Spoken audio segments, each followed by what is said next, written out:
that there. And then we do that buttons. Buttons are Oh, hard. great. His phone closed out of the codex. I'm not running draw steel. It's not happening. Stop trying to get me to No. do it. I'm not. Okay, yeah. Hello everyone, I'm AD Springer, also known as Corbinian. This is the Electric Metropolis video game tour, and today we are playing another episode of Swords of the Serpentine, the Sinking City, and Sly Traders. And let's look into some rumors, shall we? Some rumors in inn and tavern halls. Eversink is a city of multitudes, layers of factional jockeying for power and fortune, with secrets and sometimes sorcery. Freelance slinks Amalia and Sal have dug beneath a recent scandal, waiting to be unfurled to either light of day and justice, or perhaps for personal power and influence. It took quiet conversations, probing visits to the virtuous organization of ironmongers, and a perilous infiltration into a guarded warehouse, where the green-fired hands of sorcerers nearly captured Sal in his desperate attempt to gather evidence. Only Sal's cunning evasion, paired with Amalia's sharp preparation and raw bravery, saved him from the flames, dragging his scorched body back into the shadows. They escaped the trap, but not unscathed. Sal lies severely burned, and a sinister, lingering curse now hangs over Amalia. What they hold for their blood and trouble is secret testimony, dangerous conjecture, and a suspicious ledger. Damning, yet not quite the dagger of truth they need to strike the conspiracy down. All the while, in the safety and comfort of library stacks far removed from green fire and crumbling alleys, Giovanni has plumbed deep into forbidden and forgotten knowledge, chasing the rare and sorcerous leads of the lost language of Rudatha alongside scholar Paoletta Fiorano. He may soon see a new angle of enlightenment on the mystery with the aid of the Ancient Sorority of the book. Dang it, it's a sorority. Sounds like something I'd like to belong to, but I don't think I'm gender conforming. Hey, if you want to change your presentation, that's up to you, really. Feel what's in your heart. Actually, the wrong music. While terrible things are happening yesterday and today, you, Giovanni Sengui, were tucked away in Iron Cross, and I grab the person I need. Where is she? I have a thing put. There she is. Go. Boop, boop.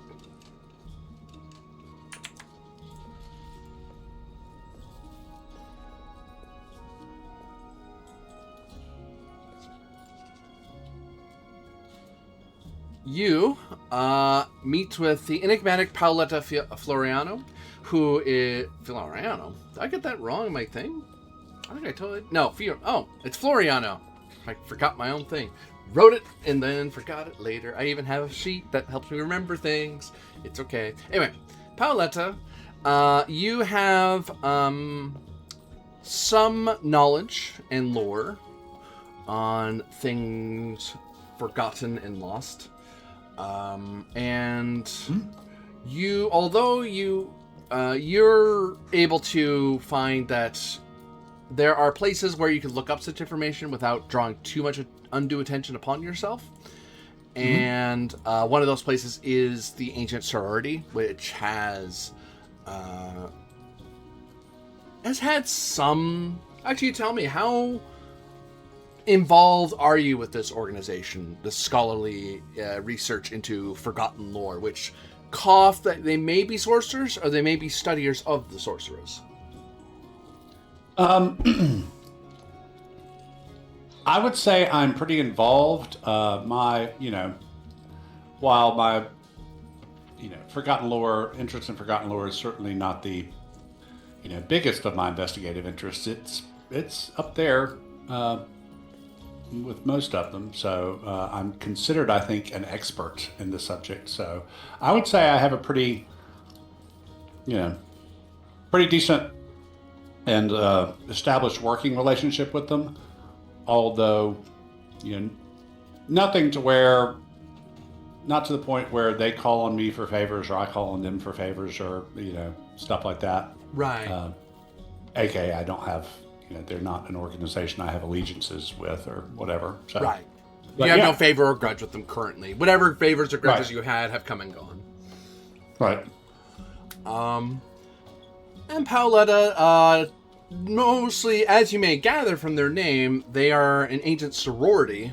So they are, of the book, so they are sisters of scholarly focus and attention. But given past events, they are willing to, of the other places you think you were able to probe, they were the ones that were easiest to, they welcomed you. They basically said, oh, if you want to look in our research, you're totally welcome. We'll let you use our credentials to look around in various stacks and such. Only so as long as Paoletta is allowed to go with you to basically supervise, in the sense that Right. if you look up something you're not supposed to, then the Inquisition can say, hey, why did you let him look up this or do that?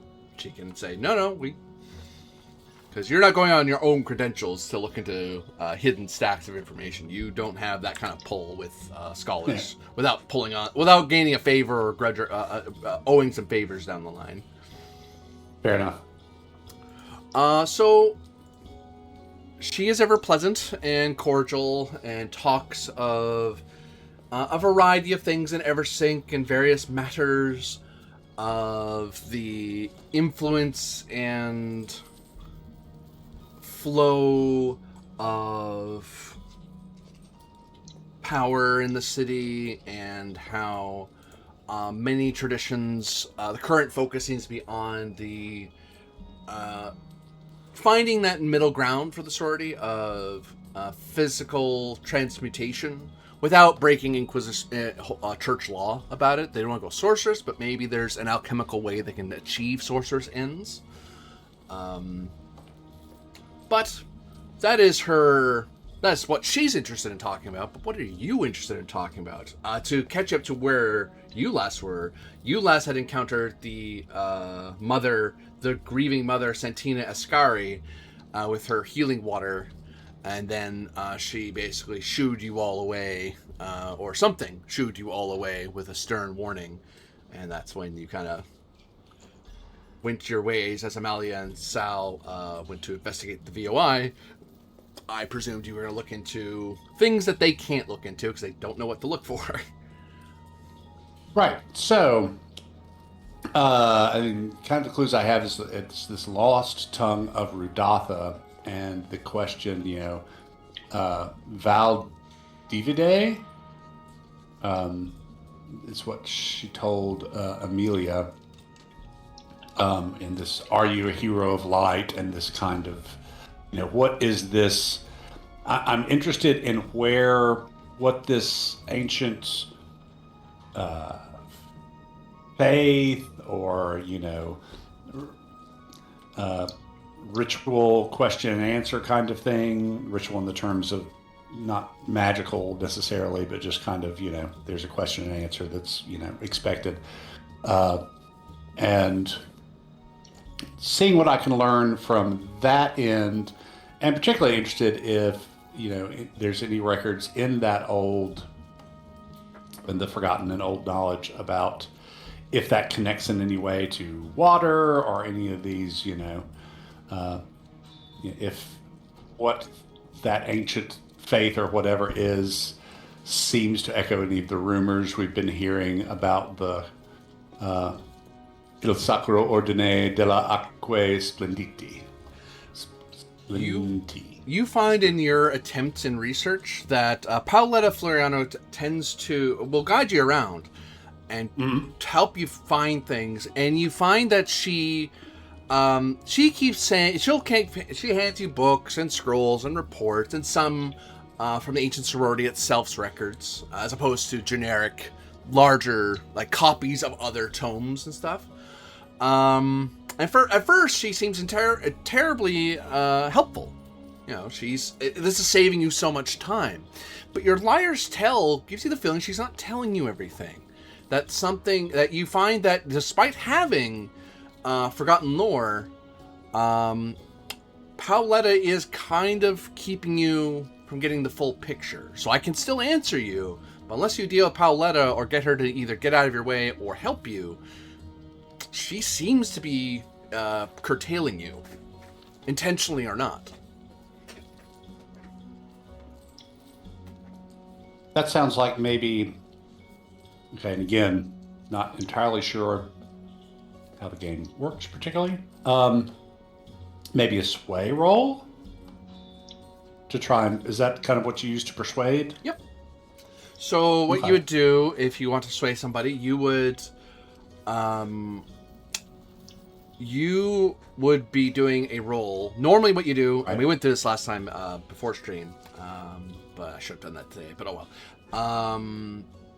For you, well, I'm doing it now. Fine, we're doing it live.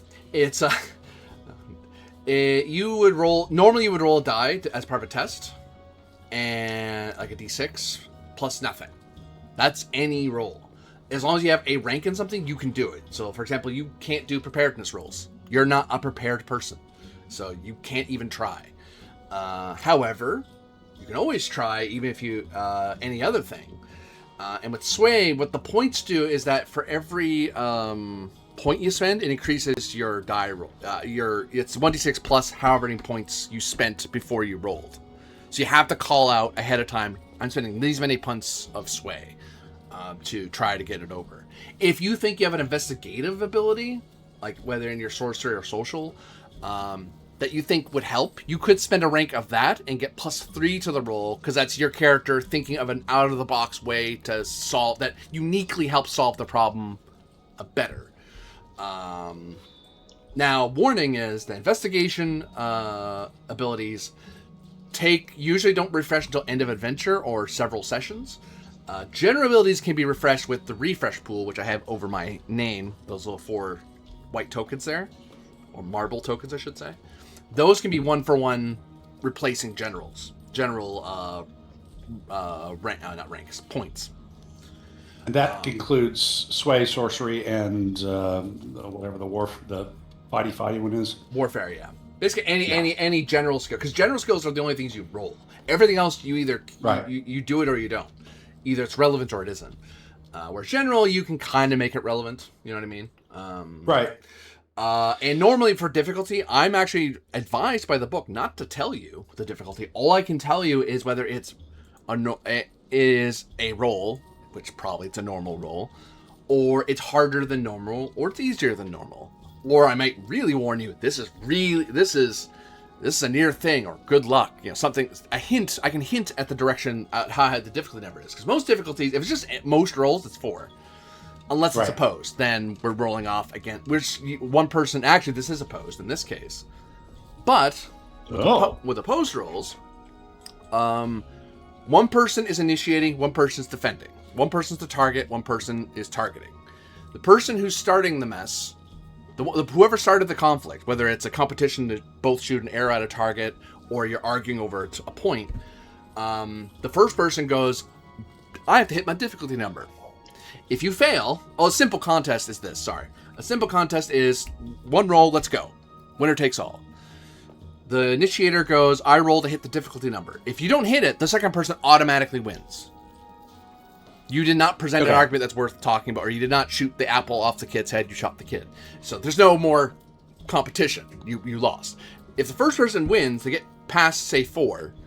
Well, the second person now has to beat the number the other person rolled. So if they rolled just 4, then it's still 4. If they rolled 6, you have to get 6 or higher. They're setting, the first person sets the difficulty. If it's a combat or a conflict, like a more complex one, you're attacking each other's morale. So it's like a fight, but so you're doing damage and such. And so basically, I'm setting the difficulty for her by initiating the persuasion. Yes, and I will say she's not willing to get into. Yeah, and she isn't willing to get into a morale fight about it. She's playing off as if she isn't. She doesn't know what you're talking about. Like, oh, I'm helping you. And you're like, no, I don't think you are. Could you help me, please? Could you actually help me, please? So, okay. A couple of kind of mechanical questions. First, is it her last name Fiorano or Florano? Floriana. Whatever's on the token is the correct answer. Oh, that's what I have in my Okay. notes. That's what I screwed up in the opening thing. Whoops. Okay, I don't actually see her name under her token. So. Well, now you do. So there. And the audience saw it, so there. That's what matters. Fair enough.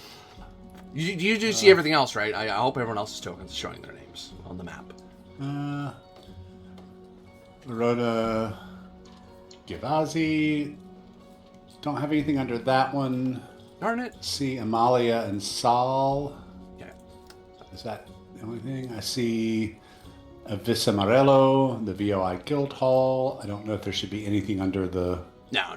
Anything that's faceless, Okay. any of the wooden tokens are just generic people. Unless it is like the Golden Company, which like that's one. Oh, wait, no.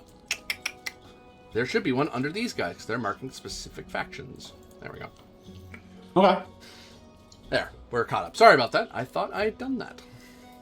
And so the next is pure mechanical. Like, okay, base roll, it's 4 is the difficulty number.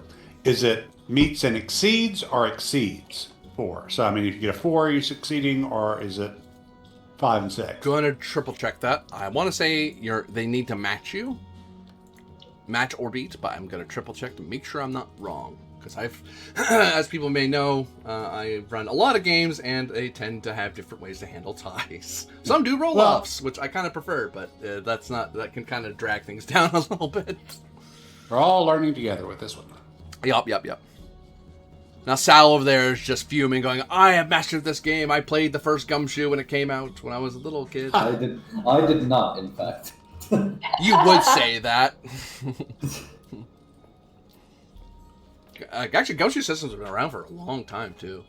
I'm not that old. Talk to Ensley here. He's the Methuselah.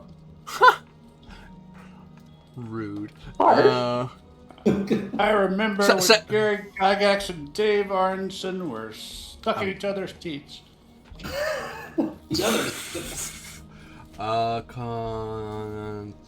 Contests. Not chases, just regular contests. Difficulty number, cooperation, we did all that, full contest. First act makes technical expression, they do and chase, yes we know.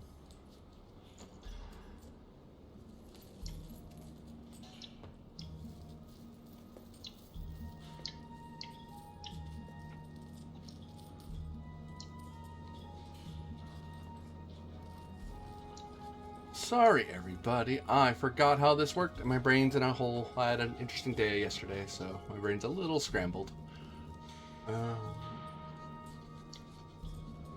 First act. Oh no, I'm wrong.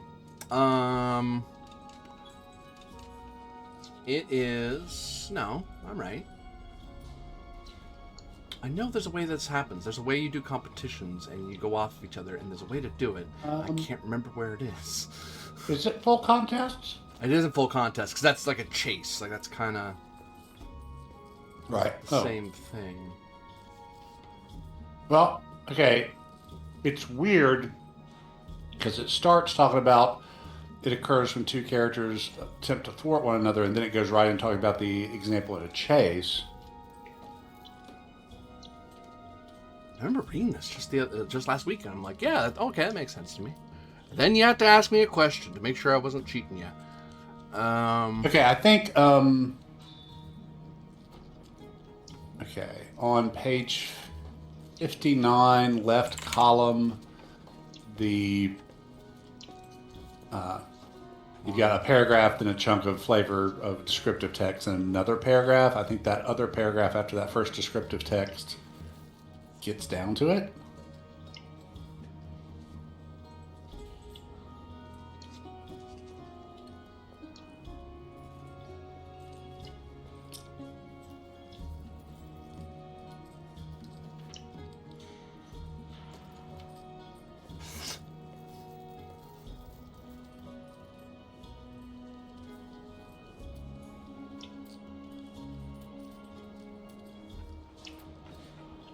Apologies, folks. I'm completely lost.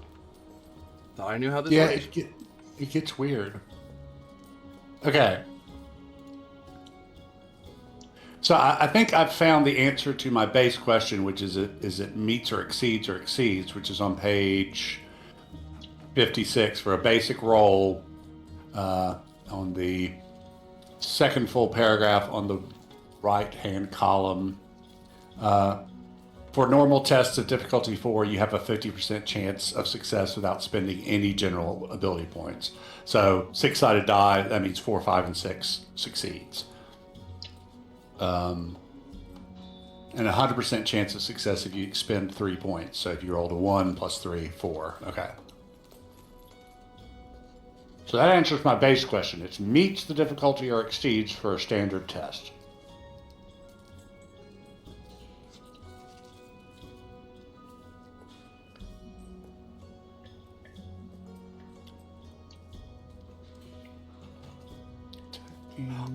Oh, in a full contest, each character acts in turn. The first character acts makes a test ability question. If they fail, lose full contest.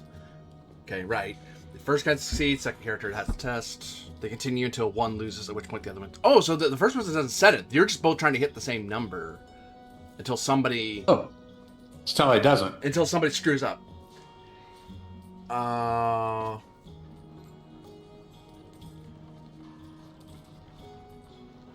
Okay, so in actuality,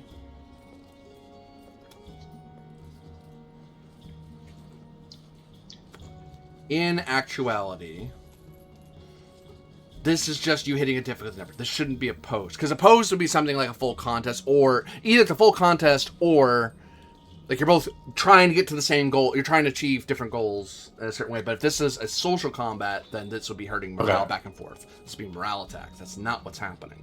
You're trying to get her to You're trying to get her to stop doing what she's doing and help you. Yeah, I'm trying to persuade, and I don't know if there's another ability I should be using, but it doesn't really seem like it. Sway would be the correct general ability, I think, because I'm assuming that's what you're trying to do. I guess, yeah. I guess charm if I was using an investigative.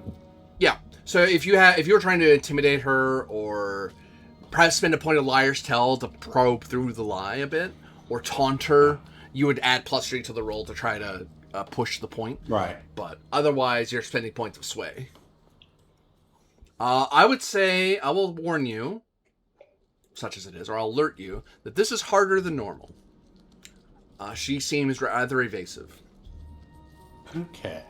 But that might mean it is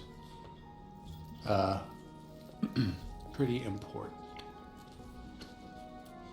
So, okay.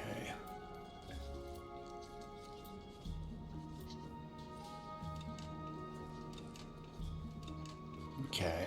I am actually, that's my current table.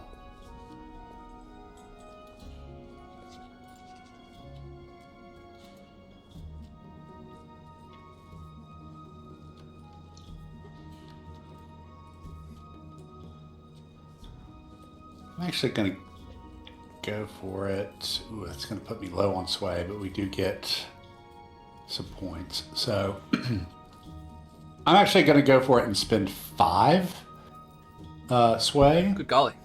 Good golly. That's based on it being kind of hard. So modifier 5. And that's what the modifier slot's for. So 9. You make your argument to her, and you are able to.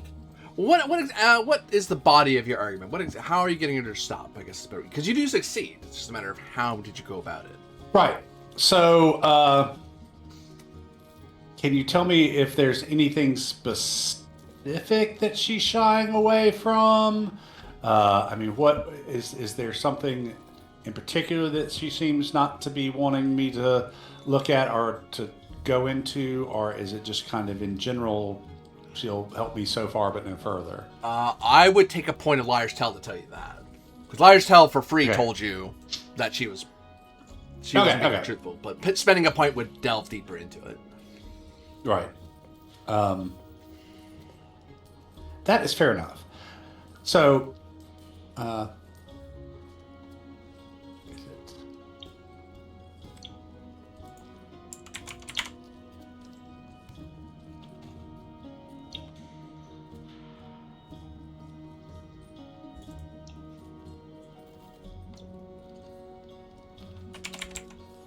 Sorry, I'm looking something up real quickly.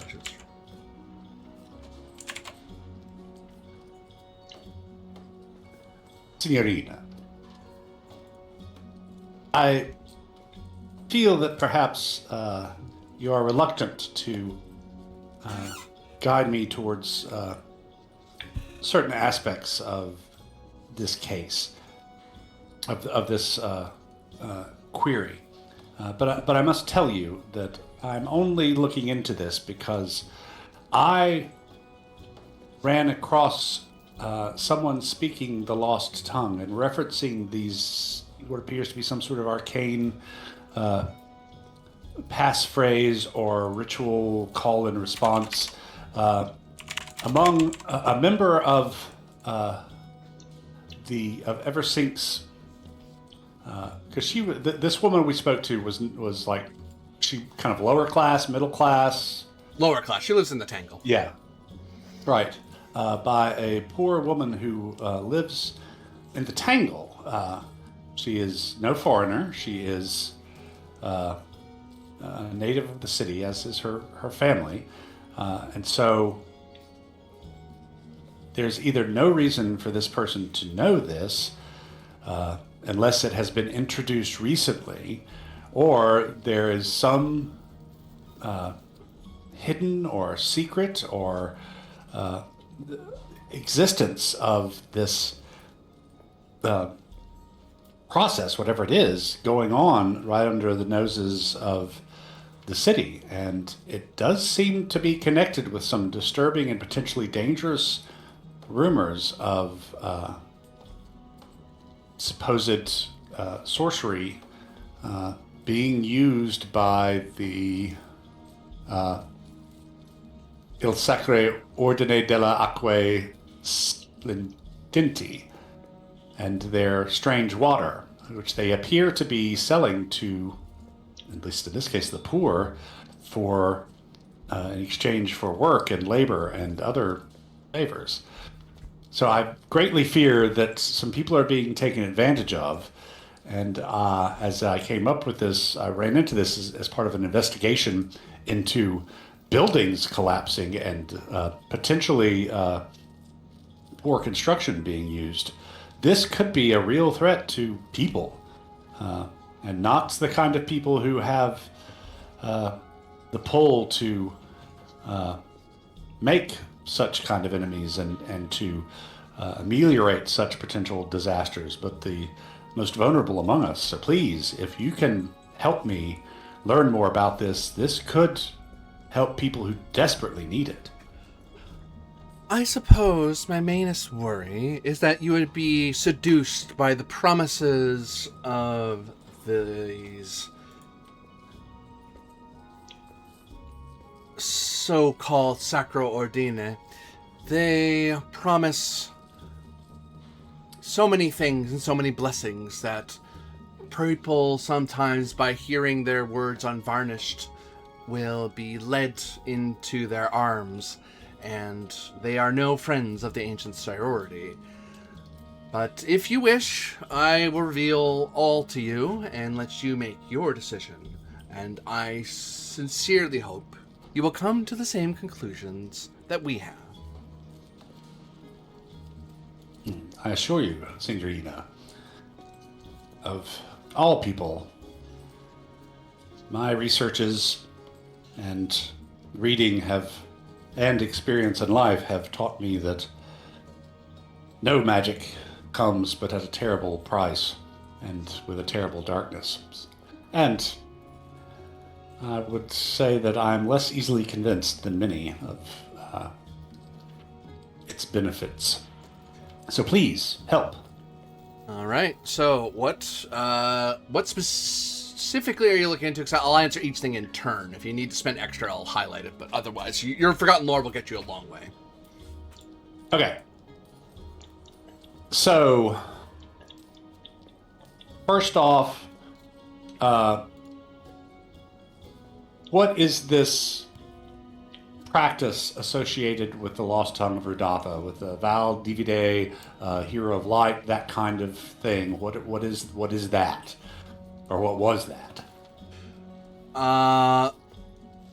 That practice was a sort of, to steal a phrase, a shibboleth, a test of faith to ensure you're both on the same side without revealing necessarily that's what's happening to you.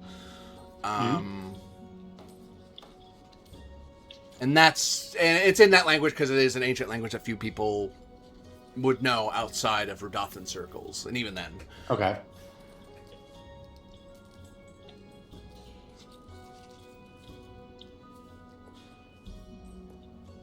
Oh, I owe you a refresh point because you were able to get her to stop doing what she was doing. Sweet. Okay. So, how does this tie into the Order of the Sacred Water? Which I realize is not all it is. I had that translated at some point. Ooh, maybe it's in my notes. The Sacred Ordine delle Acque Splendente is... it uses Rudathan language in its as its sorceress language, as the method in which they know each other, but also how they write and read and refer. Since they don't seem to be terribly connected to the Serpentine Empire in particular, they seem to be drawing from some other source. Okay.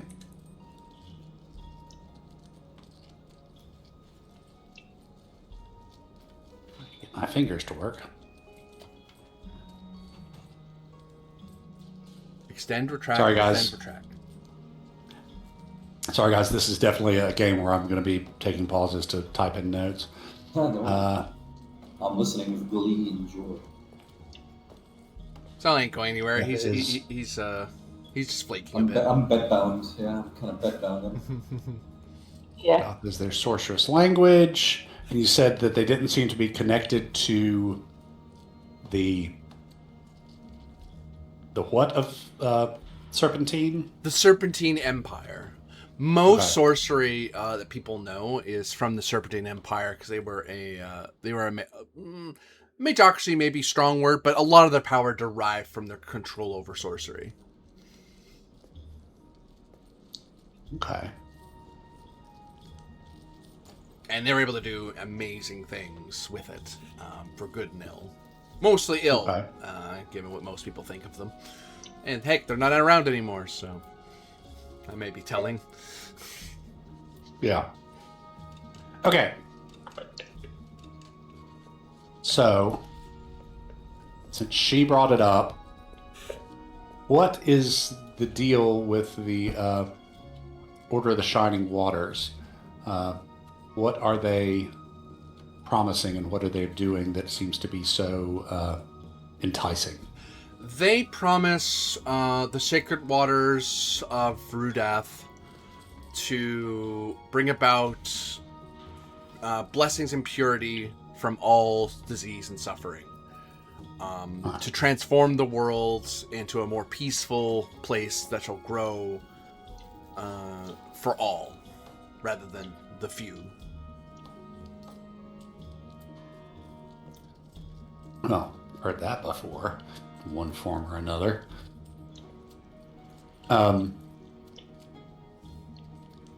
Blessed relief from all diseases and suffering, fix all the ills of the world, basically. Okay. Does this sacred water of Rudath have a historical existence, or are they just grabbing the name to go along with their, secret language kind of thing? According to records, that is unclear. The kingdom of Rudath was a sort of counterforce to the empire of the Serpentine, or the Serpentine Empire. and that kingdom fell around the same time the Serpentine did. And since that time, which is a long time ago, this sacred order seems to be implying through their name and their promises that they are carrying on the work of the kingdom of Rudav. Whether that's actually true would require actually interacting with members of it. The texts about them are guessing a lot. It's a lot of outside accounts about them, because also they're fairly new as a cabal.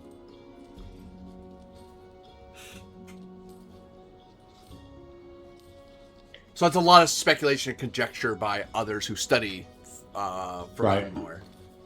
Hence why you had to go to the Ancient Sorority, because not a lot of people, the major library wouldn't have anything about them other than they are a cabal, which, thanks, that's just a name on a sheet. That doesn't tell me anything. So and I could be wrong, is this order operating openly in the city? I mean, do they have, Sunday services? Funny enough, the El Sacro Ordine del Acquespediente does have styles itself officially as a foreign religion, which is permitted within the foreign district, so long as they perform no sorcery. Which is any religion. That's any religion coming into Eversink. The main religion, of course, is the Church of the Denari, but the Denarians like money, so if you want to open up a church and pay rent and pay taxes, fine, just do it in the foreign district. If you want to go proselytizing, you can get a permit. Yeah, that kind of idea.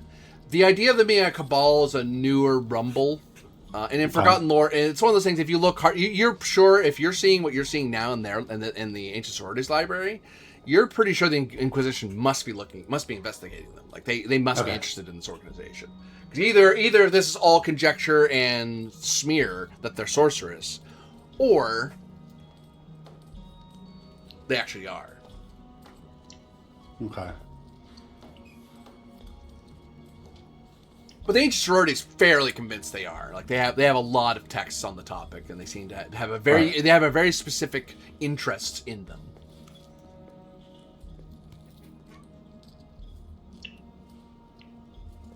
So they seem convinced that they're probably some sort of sorceress cabal. Yeah, like to them they just are. Like it's not a question to them. Right. Whereas the Inquisition actually has to gather evidence. They can't just shut people down because they talk funny languages and they're from somewhere else. Like you're not supposed to do that. You can, but you're not supposed to. You're not supposed to do that. Mm-hmm. Which actually, the fact that they're fairly new and nothing's happened implies some level of backing.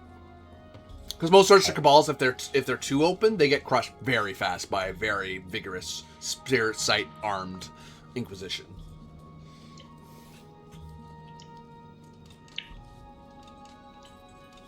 Houses get burned down, whole places get torn apart and ransacked. Right. They do. If they think you're guilty of something, they will not mess around. Because sorcery is so dangerous if you let it get out of hand. Even in small amounts, it's not good. Okay.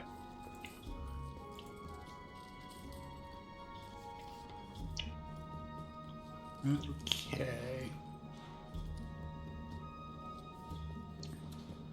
So I'm assuming figuring out where their main church in the foreign district is kind of trivial.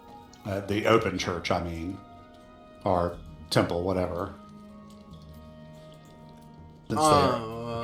Since at least some aspect of it is operating publicly. Yeah, you can find the main church. Yeah, you'd have to walk around a little bit, but eventually you'd find it. Right. Even if it got lost in the foreign district, walk around long enough, you'll see it, sort of thing. So not something I have to pore over ancient tomes to figure out. Okay. Since we are poring over ancient tomes, let me read some.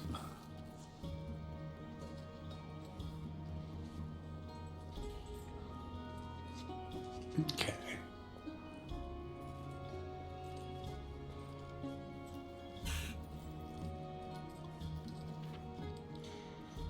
What else might I learn from here?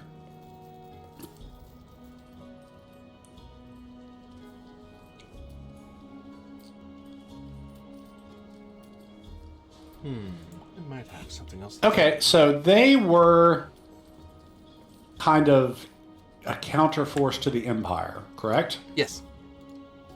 Okay. So, are there records?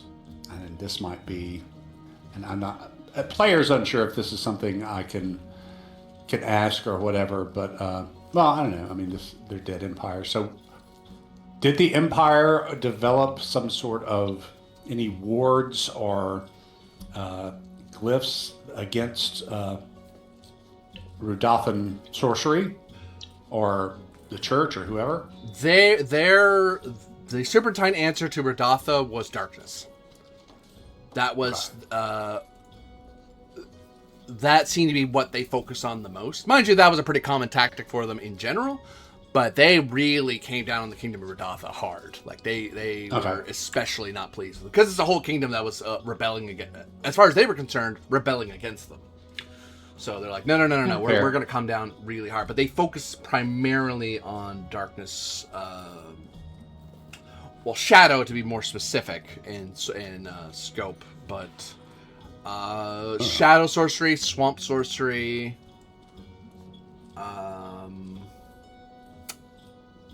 demonology. That was their answer to them specifically. I mean, that's literally right up my alleys. Though, no, both the kingdom and the empire fell at the same time. The kingdom was not wiped out first. It might have been mutual destruction.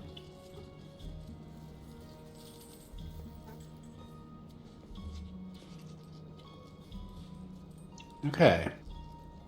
And I'll add through Liar's Tell that anything that made the order seem, or the Radathan seem positive, Paoletta was actively trying to make sure you didn't see. Again, because she's worried that you would be tempted by what she would call their self-righteous cause, and veils of vain righteousness and nobility. And it's like, you're serpentines like all the others. Like, this isn't just because you're not serpentine, you're still sorcerers. Right, yeah, and Giovanni is deeply cynical, so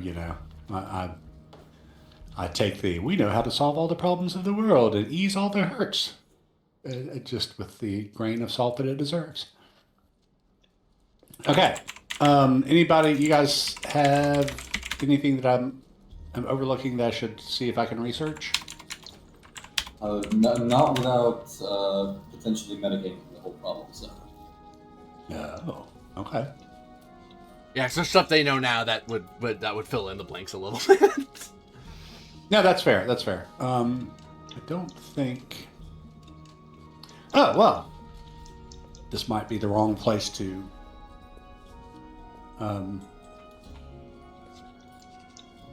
Ask this actually, but these people the sorority does seem to be very interested in the order. So, has the order been investing in real estate lately, or getting involved with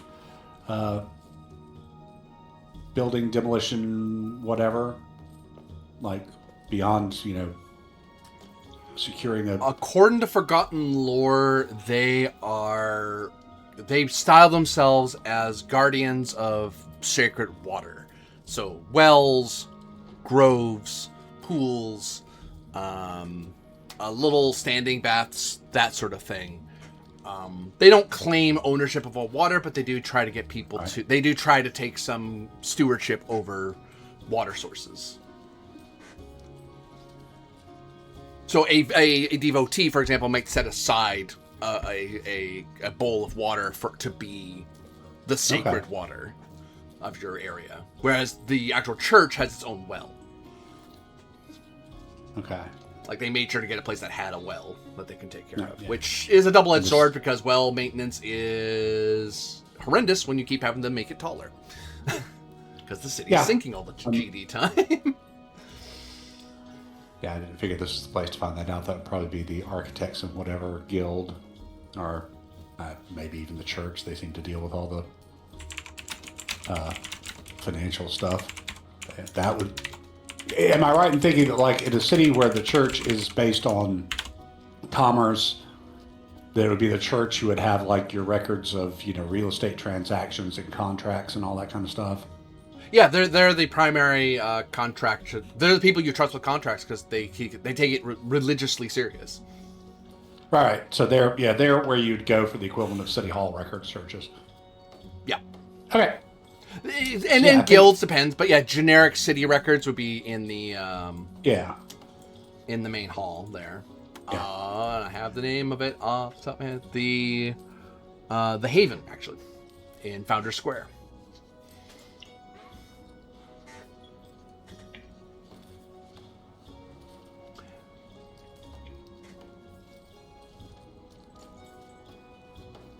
So you're researching into this, Monsieur Sangui?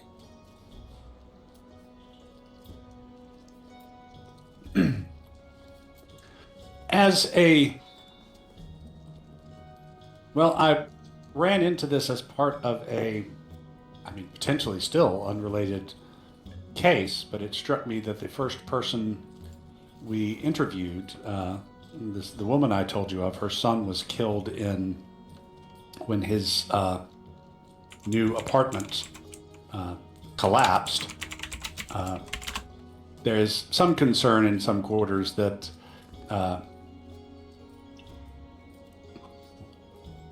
some unreliable and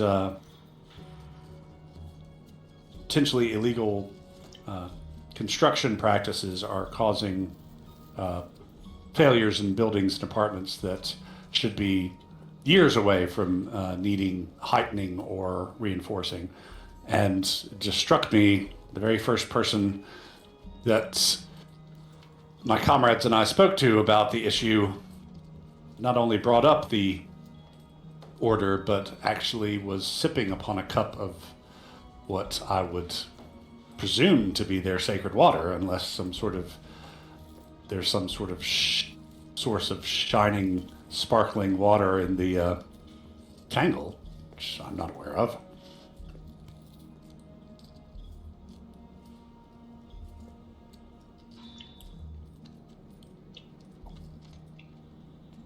And when potentially sorcerous activity is going on at that level of society, it is always it's concerning at any level, but preying on the poor and the weak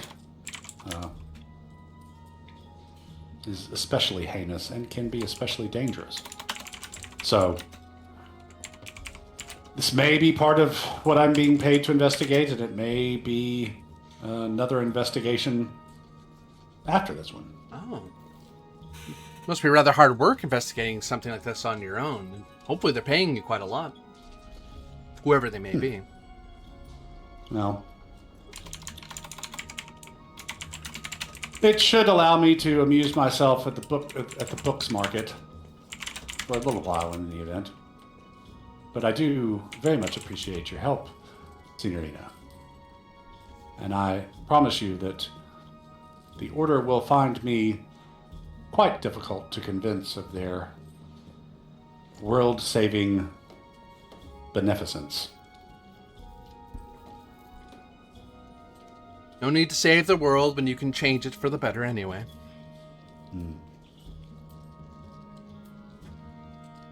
Given their way, they'd probably turn us all back 1,000 years.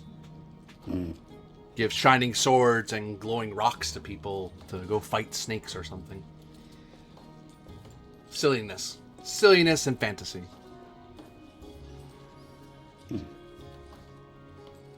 Well, I shall bid you good day, and again, thank your sisters for allowing me to access your wonderful library. And so I will head back out to catch up with Amalia and Sal. Let me look at something. Does anybody mind if I spend a couple of refresh tokens to get my sway up a little bit again? I think you're fine. I'm going to spend... Oh, Corby's controlling this. I'm going to spend 2 to get me just up above half. 2? Okay. Out of the bowl they come. And where, and this takes a day, the night after Santina and then the day after, where do Amelia and Sal try to meet up with Giovanni? At his apartment, at Amelia's apartment, try to get him to meet him at the Drunken Physician. Keep in mind, Sal is very badly hurt. He is conscious, but he's basically being dragged or carried most of the time. I'd hope that we can maybe be over at Amelia's place, because I don't think, after she brought me there, I don't think I'm in a position to walk, you know? Yeah. I'd So, be fine with that. and I would assume that, like, Amalia and Sal would know to send a message to my home or the tavern or whatever. Yeah. So, speaking of, since a night has passed, do we get some coins in the bowl for that, for a rest? Not really, because you haven't really sat down to actually rest. You basically worked through the night, and they took a quick nap and then rushed off to the second half of the investigation. You actually have to sit still for a while, for at least. No, that's cool. Day. I thought when you said that, you meant that it was like, oh, you did all that all day, then you went home, took, got a night's sleep, and now you're looking for your friends. But I get you now. So yeah. You would actually know as well. You would sense in your sleep, as you wake, rather, and you're getting ready to meet with them, like as you're heading your way to Amelia and Squinting Sal, you would feel the breath of prophecy upon you. Oh, prophecy needs to chew some gum. I lost my thing. Where'd I put it? There we go.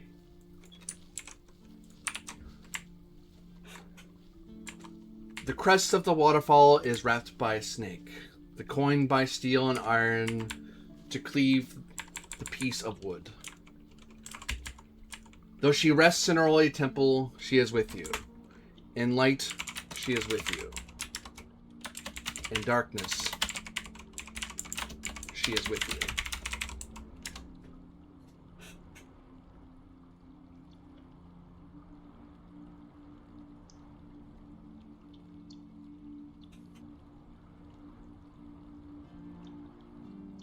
You just have this weird feeling as you're walking through the streets of Iron Cross, these words kind of warbling on the wind in your mind.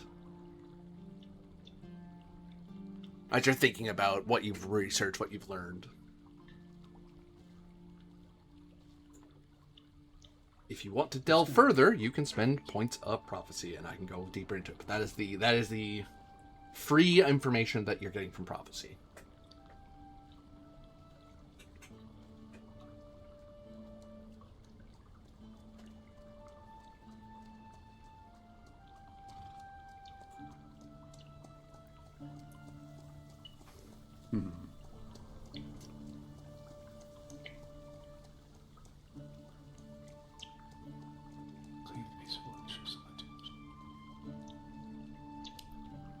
I only have 2 points of prophecy,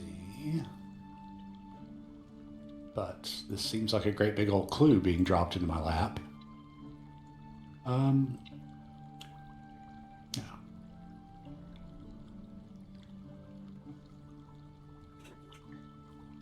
Yeah, let's play the game. Let's spend a point of prophecy and see how much I regret it later.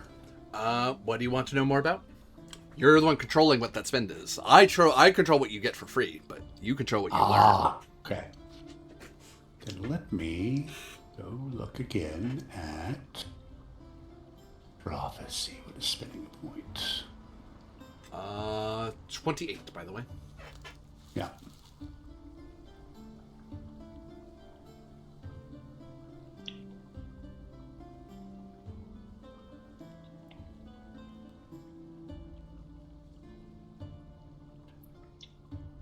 Spins. Okay.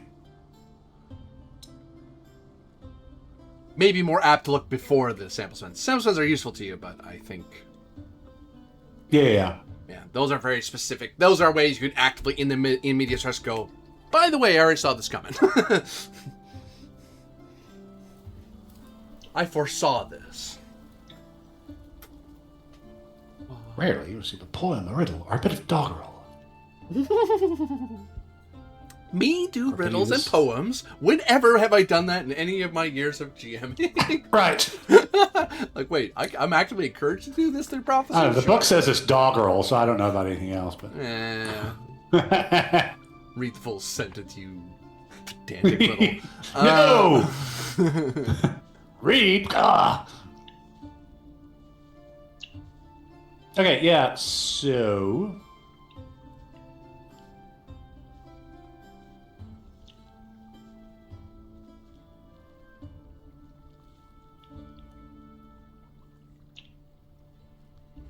Suspend the point of prophecy.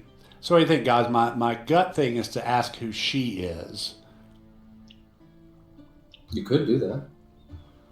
It does owe you an explanation.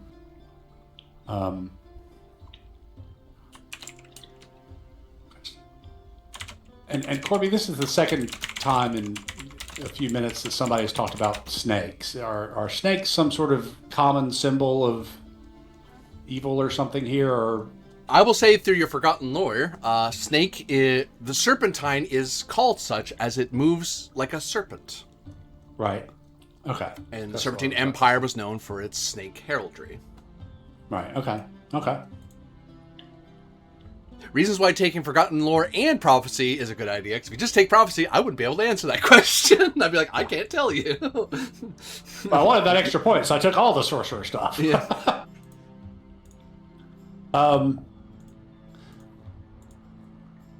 Crest of the waterfall is wrapped by a snake. Coined by steel and iron to cleave a piece of wood.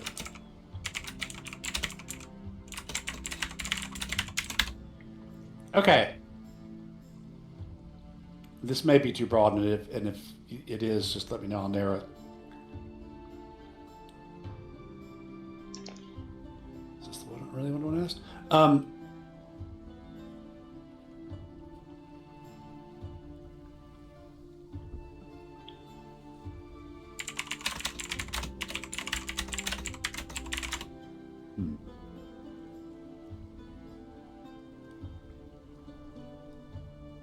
Sorry, I'm just having to think. And While you have that think, I'm going to step away briefly. I'm not that good at that. So yeah, I think I'm going to ask.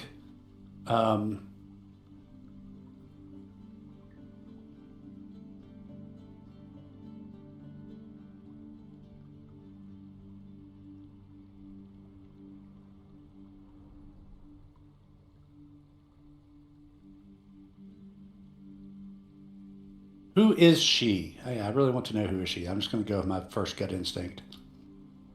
Oh. She has fucked off to another room. I see how it is.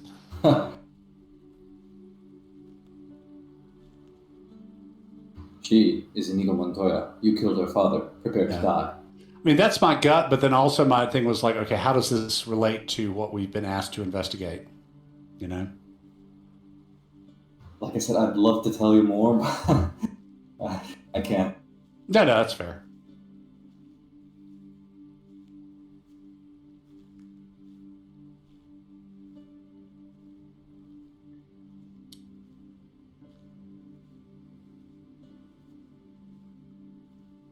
Are you surviving the heats? It's not too bad down here right now. We're it's been in the hasn't crested 90 for a week or so. I had to very quickly duck away, but I'm okay. Okay. But yes, you were going to ask. Just as I had to stand up and get away, I was like, you're asking now? Why? Sorry, I it's just okay. noticed that. It's okay. It's fine. It's so, fine. This is prophecy. Yes. So, what is this trying? Or how does this relate to this investigation that we have embarked on, both in terms of like the housing and this sorceress cabal? And if that's too broad, let me know. I can narrow it down. I've got. I can answer it. Do you want me to? Is the question. I can't really get too into it because once I tell you, I'm telling you something. If that's what you're asking, that's what you're asking. Prophecy's a little weird. Prophecy's a little weird. I have to be careful. Because prophecy, I can't give you direct answers, but I can give you an answer. Okay. But prophecy, as I understand it, doesn't lie. It's just vague. Right. Because you're peering into the midst of wisdom and magic beyond the veil sort of thing. Right. So you're seeing something the average person just never sees. I think prophecy is one of those things you're allowed to do. Like, that's actually an allowed practice. There are professors out there. Seers, yes. I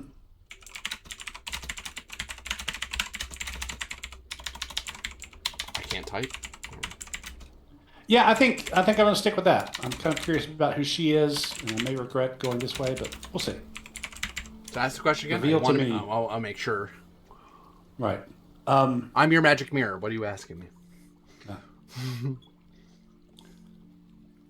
Actually, better way to put it. What? How is your character peering into the prophecy? Like that thunderstrike hits him, and he's like, "I need to delve deeper into this." Okay.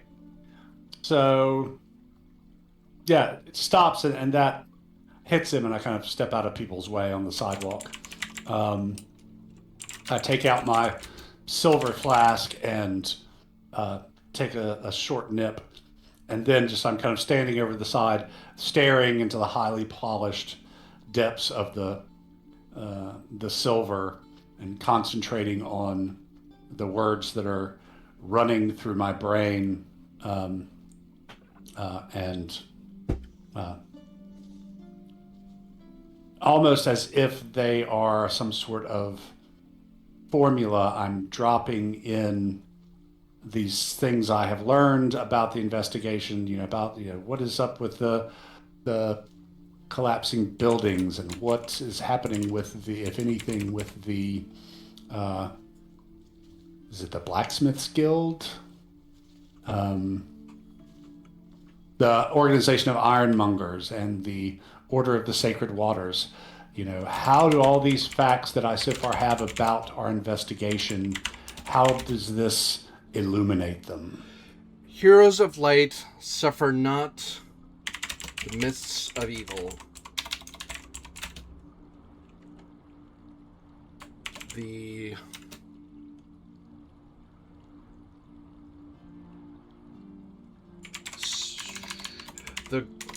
sacred waters and thirst for the devoted and traveler, where secrets and darkness dwell, the light shall prevail.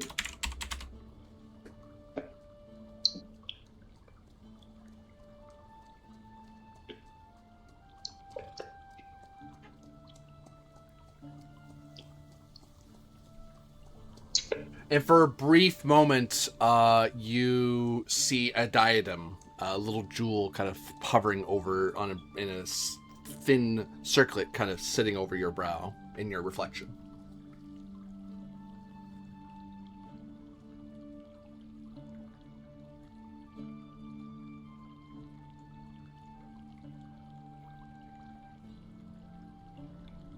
So just a plain diadem like the Greeks used to have? Mm-hmm. Okay.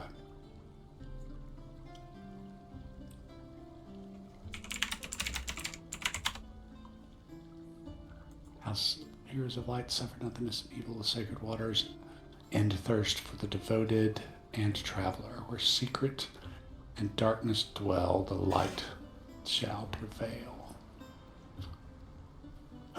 She asked, "Are you a hero of light?"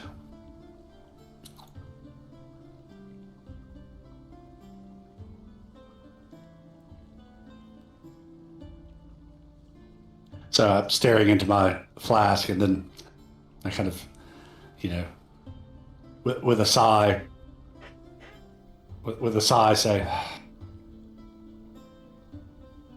Goddamn Sybils. Take another nip before I replace it and carry on my way.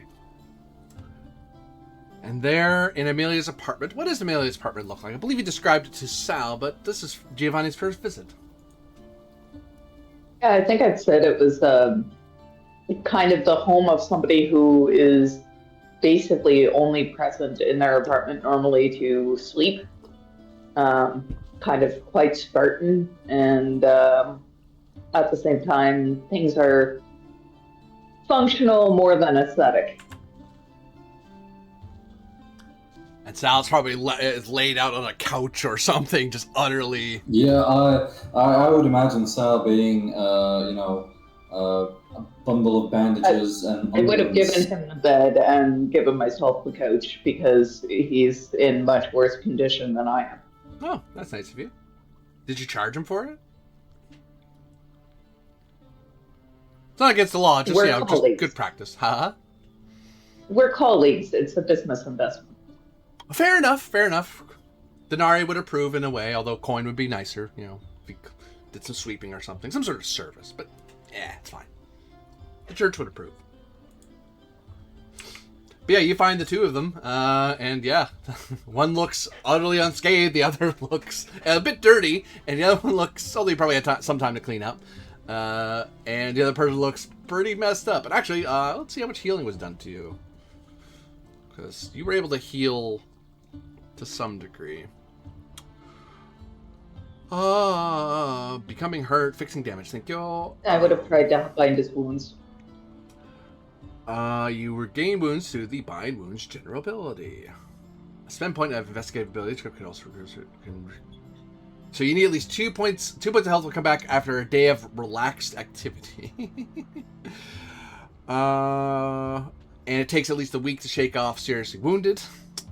So bind wounds, that's the thing you're actually doing. To bind wounds, you first bind them by the... No, So each point of bind wounds you do, Amelia, restores 2 health points to your target. I'm at -10. If they're Good luck. Oh my god. And since they're seriously wounded,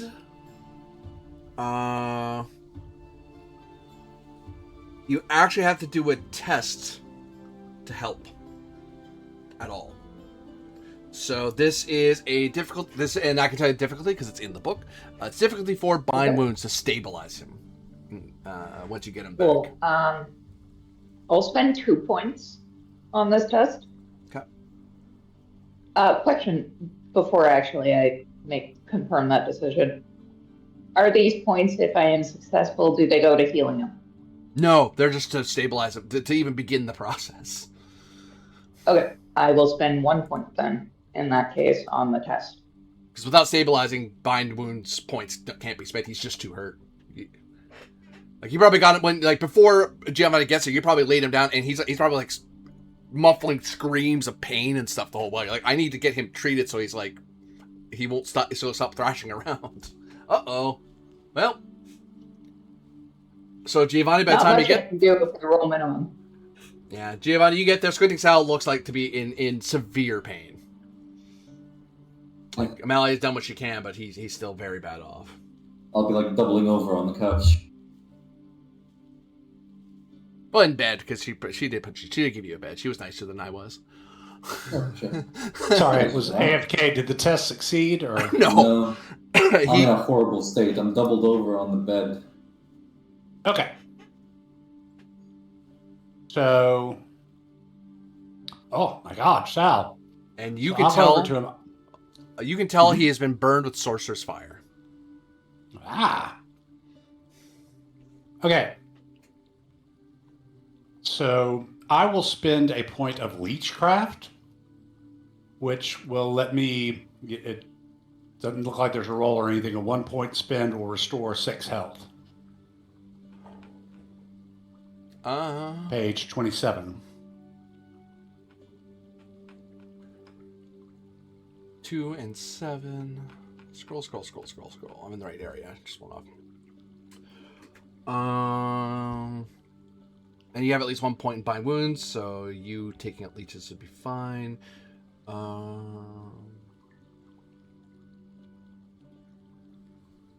Okay, so now look up healing. I think healing talks about this to a degree. Oh, I didn't pin it. So I made it harder on myself. That's okay.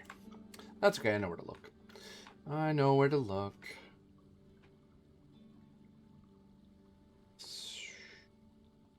Or do I? Health. That's what I should be looking at. Because I believe when you're at a certain health point, it complicates anything people try to do for you. But Leechcraft may be the magical way to end run that. It's like that's how you get around that exact problem as a Leechcraft expert. Thank you.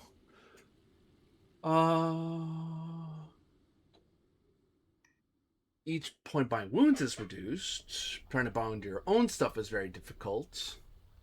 This penalty can be ignored for 1 round if the person tending you spends a point of Leechcraft. Oh, you must make another health. No. No.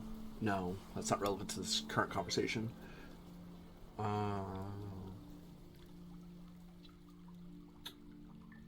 Right. Yes. So you can restore health, but he still, until he is... yes, Leechcraft can do the health that you're trying to do, but this... recovering from the penalties of seriously wounded still apply because they still need to be stabilized. Like they're still suffering from. They'll have the HP back, but I still pick on them. I still make all their tests difficult because they will. So can the point of Leechcraft spin, since it is an investigative point, stabilize them? And then we can heal them normally. You could do a bind wounds test, and a point of Leechcraft adds +3 because it's obviously relevant to binding the wounds. Okay. Maybe that's the route we will go with then. Probably a good idea. Yeah. Actually, still dealing with serious wounded anyway. Either way, actually, no, I'm going about it the wrong way. It doesn't matter. Serious wounded takes time to go away. Period. Leechcraft just gets back HP, so they don't die again. So yeah, no, you can just do Leechcraft straight up. I'm wrong. I'm incorrect. Because normally you'd have to spend any bind wounds points. You would have to do bind wounds stabilize. You're trying to make them bindable. Leechcraft goes, I don't care. Here's some leeches. The leeches will make you feel better if I do this right. It's like, and you do. Can you bind wounds that way? No, but because I put a bunch of leeches on you. But hey, I recovered some health, so who cares?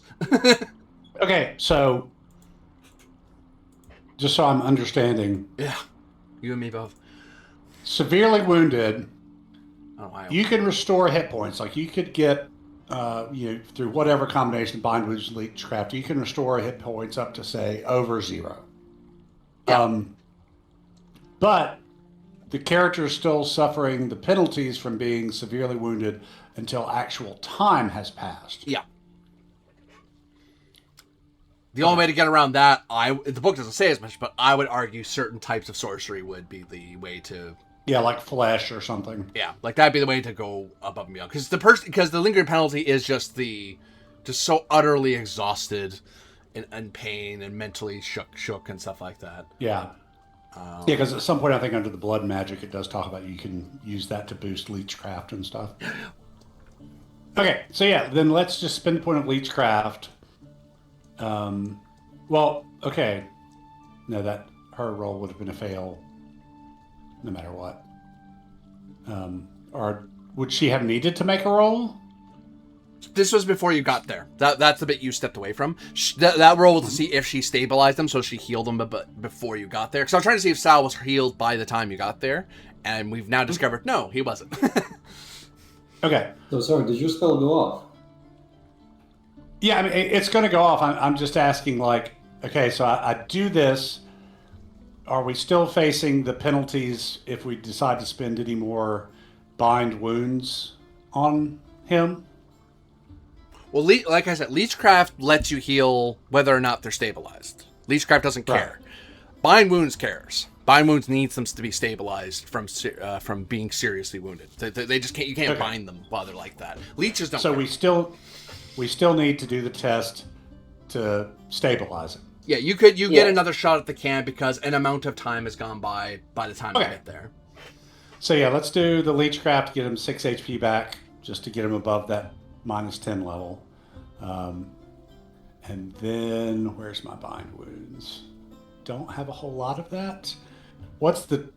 4. Is this a hard test? Is it Is it just a normal kind of test? Just standard.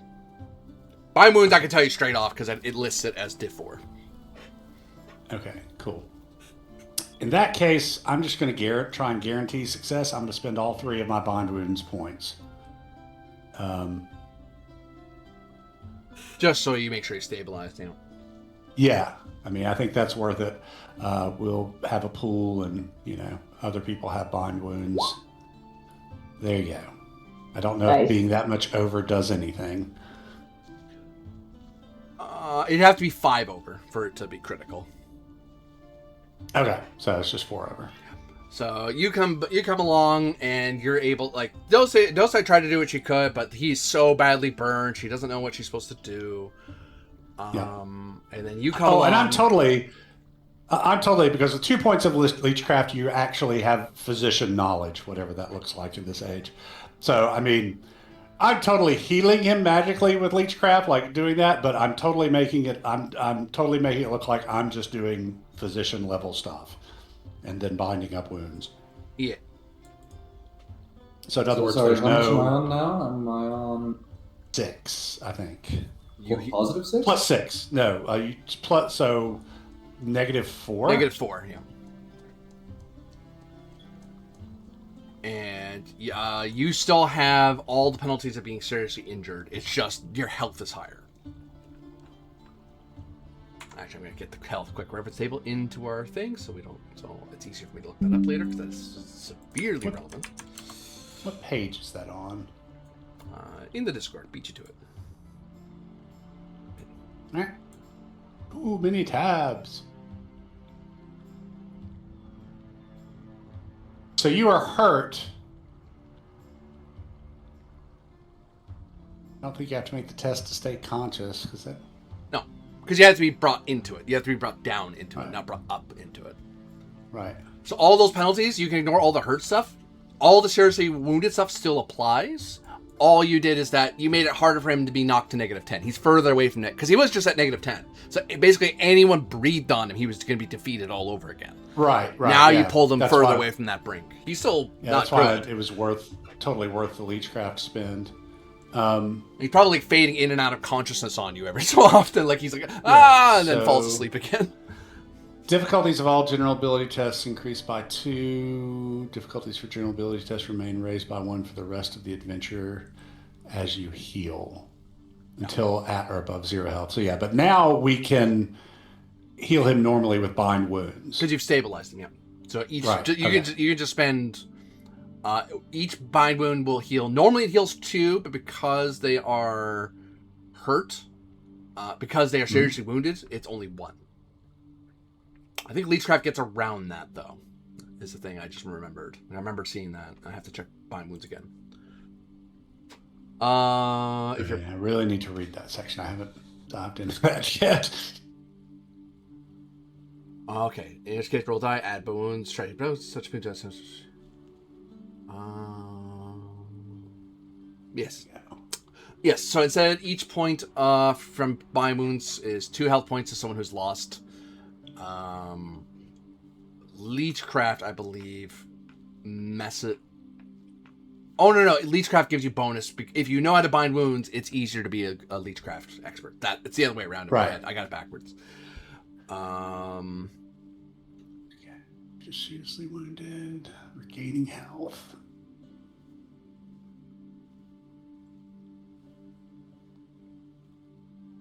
Yeah. So each bind wounds point heals.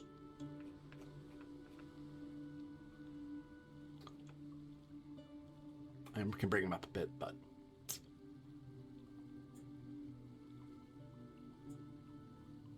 okay. Defeat deafness. Okay, yeah. Okay, then we're into morale.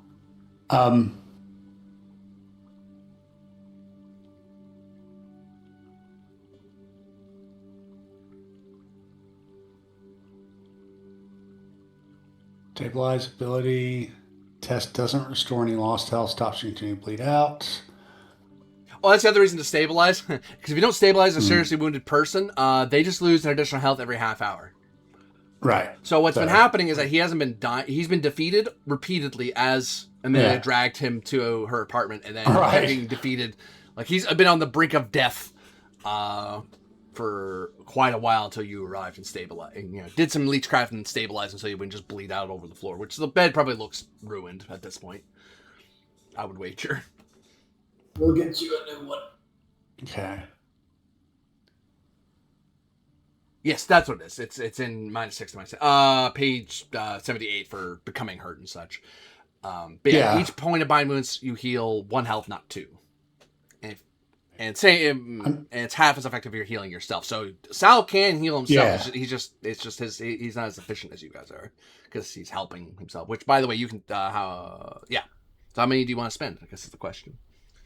I guess. Well, I'm trying to see. I'm not doubting you, but I'm trying to find where it talks about you stay with the penalties if your hit points go up.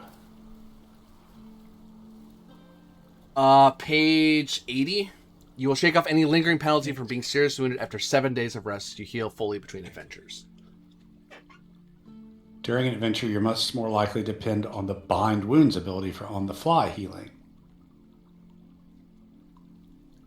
And that makes me see details, page 37. You could have just put all the details in one page. Even if you wrote them twice, it wouldn't have been bad.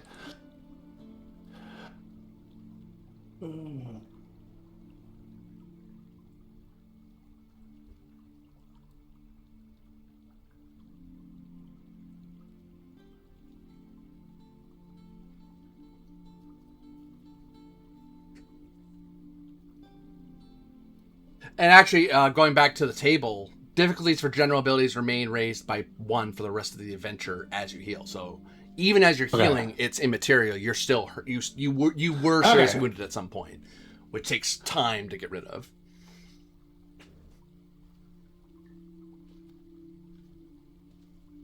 This adventure actually. Okay, fair enough. That is terrible. Being hurt sucks. Yeah.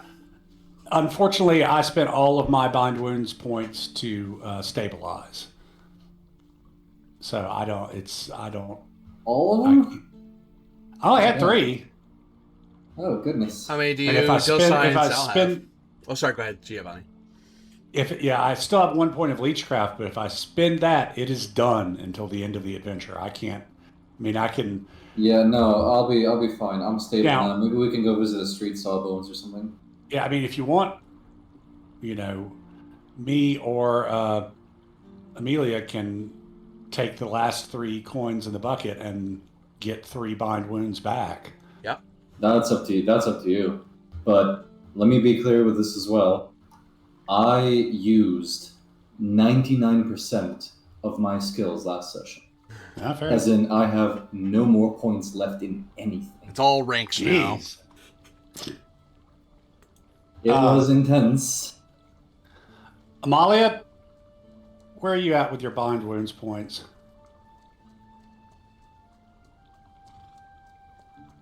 I have 3 points of 4 remaining because I had not wanted to empty it because I knew we were dealing with sorcerers. Okay, fair enough. So I was trying to avoid having to wipe myself out completely. So if you want those points, you're welcome to them. Okay. One thing actually, you know what? Chicken butt. I am going. Oh, okay, I'm not telling you now. No, just you know why? Chicken thigh. Go ahead. You guys figure it out. It's fine. I'm okay. Don't be mean. Guy picks on me after I had a bad day yesterday. Mean. My heart worked weird this week. Come on. It's just the heart. No.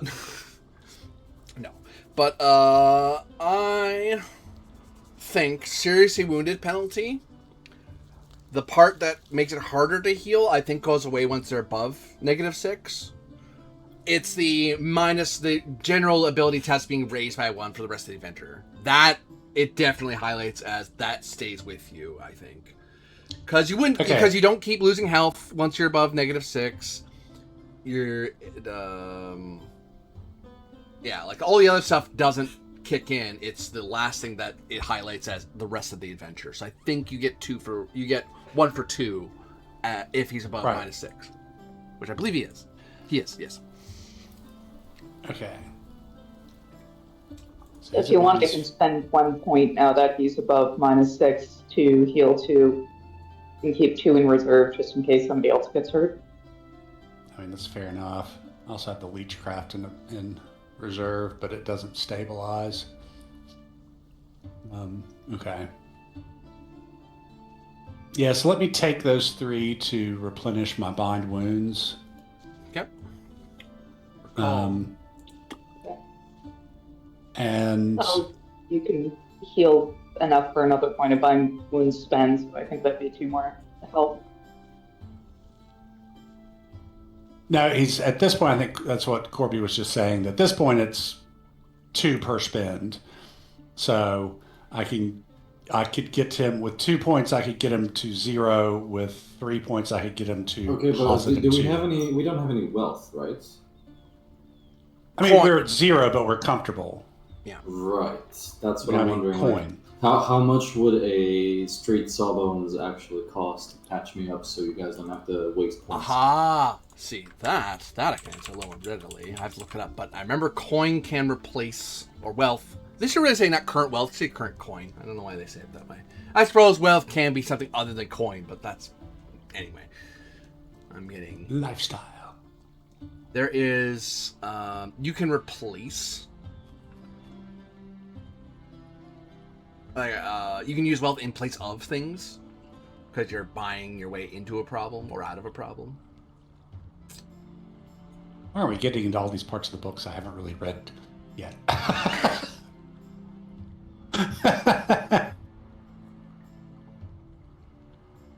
Each wealth point can be turned in for a pool of 3 general ability points, usable when you're in a situation where it would matter.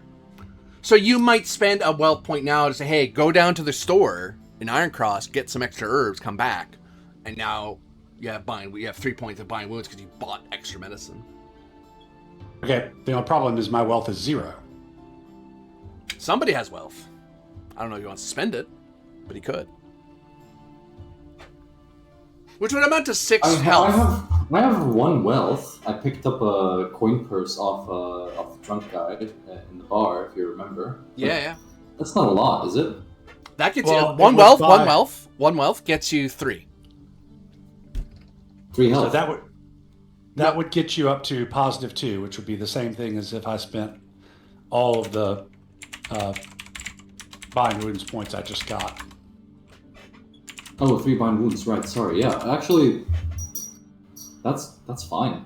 Positive 2 is okay. Yeah, you know what? Oh, wait. My math. Yeah, 3 times 2. Yeah. 3 times 2. Yeah. Okay. I was like, no. 3 times 6 would have been splendid. Get a letter from Pellegrin. Come on, stop being so nice to your players. So yeah, if you give me your coin, I'll go to the apothecary and get. There's nothing to give you. You can tell Amalia probably stripped off most of my clothes. The coin purse is like a badly burned little thing that just hang off my pocket. It's somewhere on the table. Just take it. Fair enough. I'll take all of his stuff and go pawn it. Oh, hey, not all of my stuff. Yeah, so, okay, and then we'll spend that 3 wealth as 3 bind wounds to get him up to positive 2. Hey, you can be awake without doing rolls, Sal. Having done that, do we want to cancel or retcon the pulling the 3 from the pool and maybe save those if we need them for later? Will they go away at the end of the scene? I really need some points. Like, if I'm going to be doing anything, I need some points for general skills. I am at 0 out of 8 stealth. Okay, that's fair, but I mean, the pool empties at the end of a scene. Right. So what you're saying is we should spend them now. End of the scene? You sure? Oh, no, that's what I said. It should spend at the end of the session. Maybe that's why I had empty earlier. Now you got me wondering. So I thought reference truck. Now you got me wondering as well. God damn. Oh yeah, that's why it was empty. Because I was like, why is my thing empty? I should put that back in. Unused refresh tokens are discarded at the end of a scene. Use them while they're there. Oh, crap. So, I'm sorry. Those 3 aren't there. So, don't even worry about it. They don't exist. Don't worry about it. That's okay. Forget about it. You're going to get some now because you did a cool thing. Oh, I know you get 1 because... No, that would have gone away with the... No, you spent that one. The one that was in there. You spent that... Because you gained 1 for solving stuff. That I knew. And I will give 1 right now because you helped stabilize Sal and got him above 0. That makes sense. Sal, why don't you take that 1 and put it into something, since it's going to go away at the end of the scene? Yeah, I'll put the 1 in stealth. Okay. Wow, these go away way faster than I'm used to. Yeah, I mean, I think the big thing is, taking your night's rest, because then you have a bunch and you can replenish as much as you can in the morning and then go on. Yeah. So I think the rest break becomes super important. So do you discuss anything before Sal takes the night's rest? Unless he doesn't, because maybe you do stuff. This is day 3, I believe, of your... No, still day 2. This is still day 2. Yeah. Well, technically, we've spilled over into day 3. I think it's past midnight anyway. Yeah, that's true. So yes, I will tell them all about what I've learned about the language, the Society of the Water, and the Sacred Waters of Rudath, and all of that stuff, and about my prophetic visions for certain. I'll ask Giovanni if it's a bad thing if a sorcerer had a chance to curse me before he died. Before he died? And it occurs to you that that sounds like a death curse. That's really bad. That's bad. Yeah. I mean, depending. It could be, depending on what the curse actually was. But yeah, the death curse. How did he die? I killed him. You killed him. I killed him because he was trying to kill Sal. Okay, but he didn't damn good slash it was as well. He didn't curse you and then fall over dead. That's basically exactly what happened. He cursed me and then died. You get 2 extra points of corruption when you do a death curse. It's more powerful that way. Yeah, because it kills you. Yeah, I mean, that's the death curses. Yeah. I have read since you have through some of the sorcerer stuff. Sorry. No, I was going to tell you that since you have 1 or more ranks in prophecy, you now can reveal what the curse is, because she doesn't know what she's cursed with exactly. She just knows she is cursed, but that's it. Okay. You can, hearing her talk about what happened and questioning like you just did, given that Sorcerer's Fire was involved and she killed someone who was close to the Sorcery of Fire, you get the sense that she is become extra sensitive to fire and heat. Okay. And it was pretty powerful, so it only targeted her, it didn't target both of them. Because otherwise, Sal would be way worse off than he is. He'd probably be dead, let's be real. But you're looking at a curse of fire that if she takes fire damage or is near a large fire, she takes damage just for being near fire. She's been lucky so far because welcome to the age of lanterns. And such. So she hasn't really, if she had like a roaring fireplace in her home, she'd be deeply uncomfortable almost immediately. She'd be taking damage just for being in the room. If it was, so actually hit her. So basically Sorcerer's Fire is kind of falling after, waiting to burn her up faster. The way out of it, which, because you have at least 1 rank in prophecy, you know the escape clause, she needs to douse herself in ice water. And it has to be like, oh my god, like the kind that would do damage to you cold. Like, oh my god, ice cold. Like she has to stay in there for a while and snuff out the Sorcerer's Fire. Oh, she has to take a cold plunge. Basically. A dangerous cold plunge, because you're supposed to dangerous cold plunge. Because cold plunges, you only do it for a very short while and then get right the hell out. You're not supposed to stay there till you get frostbite. Cough. How much of a pain in the butt is it to get our hands on ice here this time of year? It ain't cheap. It is well beyond someone who merely lives comfortably. You'd want to be in wealthy or opulent to be able to, or know someone who's wealthy or opulent to get to pay for that. Ice is not easily done because you're in a Mediterranean climate, so ice is either sorcerously made or it's shipped in. Yeah, or like it's something that you get in winter if you're lucky. Yeah, or people sometimes go traveling. They'll go way off into the mountains and go where it's really, really cold. They really want snow. Do you have any allegiances that might help? Probably not. Let me take a look because I'm not really. I have mercenaries and city watch, so neither of which are like super opulent, I don't think. I will say one thing you can do is owe a favor or owe a grudge, they would call it. You suffer a grudge from a faction, and they would basically cover one wealth of something. So one wealth probably could cover getting an ice bath set up. But you would owe a faction. You're basically asking the whole faction, hey, everyone pool your money together, help me out with this. But you owe them something, and that will be called in. And you don't get to control when it's called in. They control when it gets called in. I call in my favor with the commoners.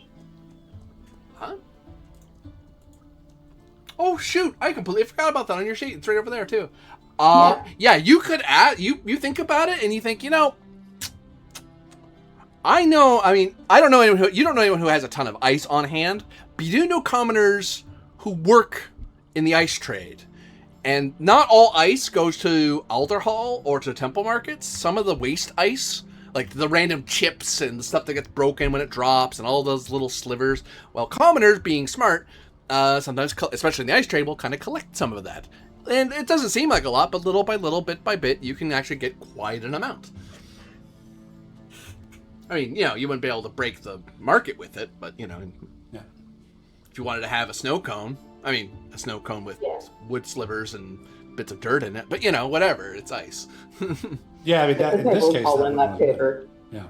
Because we know we're dealing with sorcerers who wield sorcerer's fire, so I don't really want that curse hanging over my head. So you'll call in that favor and have some commoners come in with their... tub of ice. D-grade ice to fill in your tub. It's like it's kind of like brown, and there's like bits of like twigs. They helpfully pick out the big sharp stabby bits. And you fill your tub with water, and that looks uncomfortable, and you probably don't want to wait too long. So if you're gonna do it now, but you're gonna take damage. I'll tough it out. Let's do it. All right, you take... I have to check how damage works again, because I'm basically doing damage to you equal to how bad the curse was, basically. You're basically making the curse happen all at once instead of randomly. It's like, no, I'm purposely taking ice damage to counter what you're doing. So stop that. And as a note, curses always have an escape clause. They have to. That's how curses work. The downside is that most people don't, if you don't know prophecy, you don't know how to figure that out on your own unless they literally told you to your face. Like a witch in the wood telling you, if you don't give me my little thing, you will never be young again, or whatever. And it's like, oh, okay then, since you told me, I'll go do that. Or not do that. So 1d6, they had that many points left by the end of the fight, plus they got 2 more. So... roll 1d6 plus 5. 9 damage as you sit in the water, and oh god, this is painful and cold. Okay, you're good. Come on out. You can actually see the water bubbling and boiling around her and you can see smoke coming off of her as it sizzles, and the green flame motes kind of spark away. Probably a good idea you did this in the privacy of your apartment rather than like a bathhouse or something. Because that would have implied you were near sorcery at some point. Yeah, so like a death curse basically takes effect as if the corruption was 2 points higher. Yeah. So he sent 3 points of his corruption. They got a bonus 2 on top of it. So like it's a 5-point curse. My God. Yep. Imagine that 1d6 plus 5 happening anytime she's near fire. Yeah. That's exactly why I wanted to take care of it immediately. Yep. Yeah. Curses suck. They don't always do damage. Sometimes they do morale damage. Sometimes they make you smell. Sometimes they give you gray hairs. It depends on who's cursing you. Yeah. I might ask if you can bind my wounds a bit, because if I get hurt at all, I'm into hurt. You have to talk to Sal. I don't have any more bind wounds. I can try if you want. Because I'm stable, because I'm still unhealthy, right? So it should be healed normally. Yep.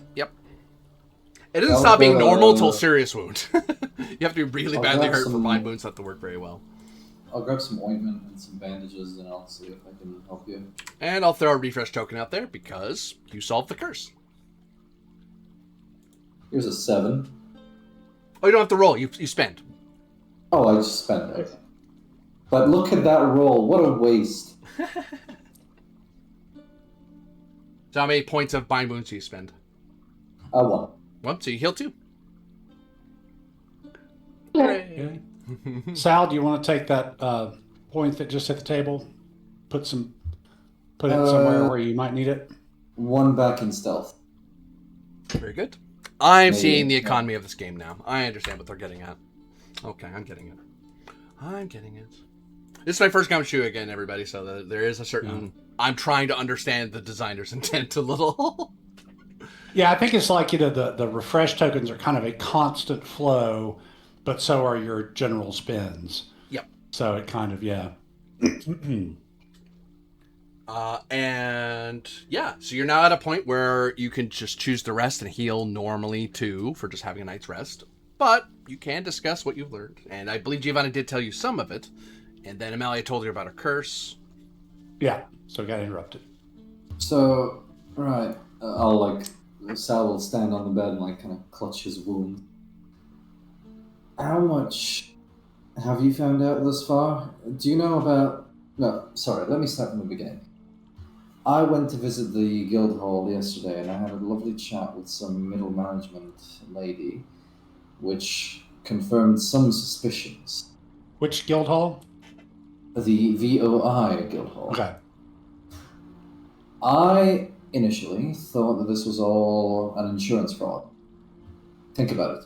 Houses built by the Guild of Architects crumbling because perhaps somebody made supplied some poor materials in order to save a few pennies.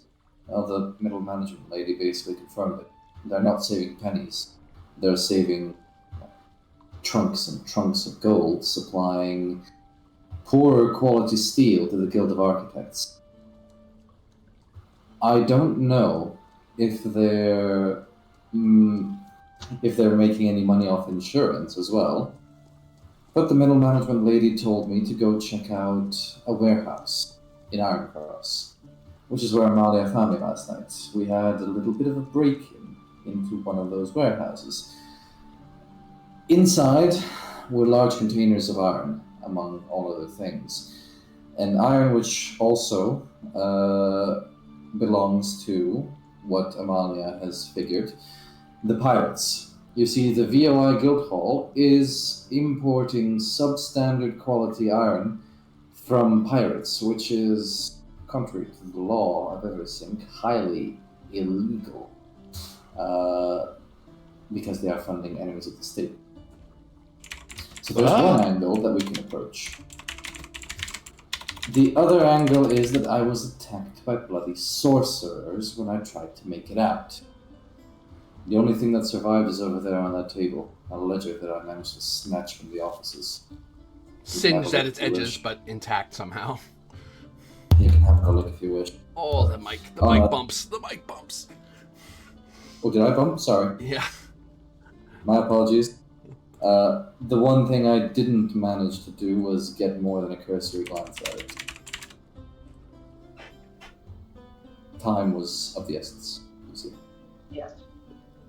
Okay. And I was not able to take a look at anything because there were two other sorcerers that were inclined to beat down the door that Sal had managed to lock on them. And so if I did not leave immediately, then we both would have been previously wounded or killed. Now you tell me, what kind of a sorcerer manages to summon green fire? Or in fact, what kind of a sorcerer has a vested interest in iron? Well, I mean, It's Fire sorcerers. That's fire sorcerers aren't that unusual, and they make tremendous combat sorcerers. And okay, so let me ask some questions about this. Okay, so you went to the Ironmonger's Gold, and your original theory was this was insurance for all of it. Yes. But what you I found was out, partially correct. what you found out for sure is they are making tons of money by installing substandard iron. How are they making the money there? By obtaining the iron on the cheap from pirates. Okay, so they're making money by not spending the money they should be spending on iron. Exactly. The investment is minimal to what it should be. Right. They're supplying the Guild of Architects, which in turn pays them much more than the iron itself is worth. Are you seeing where I'm coming from? Yeah. That's okay. Oh, but also there was Amalia, did you happen to pull that note I received on the streets last night from that urchin? I will look through the stuff that you have. Do we still have that note? Check the Discord. I believe I put it in there. Yes. Have a look at this. This was dropped off last night by a street urchin. To me, specifically. The urchin bristled a bit when she saw Amalia, but still left this message and then ran off, as if the devil itself was behind her.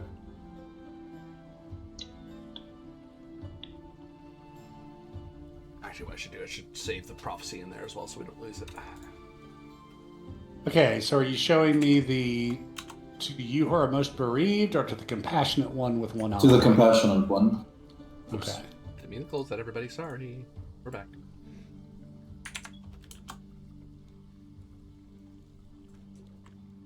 Would you... There you go.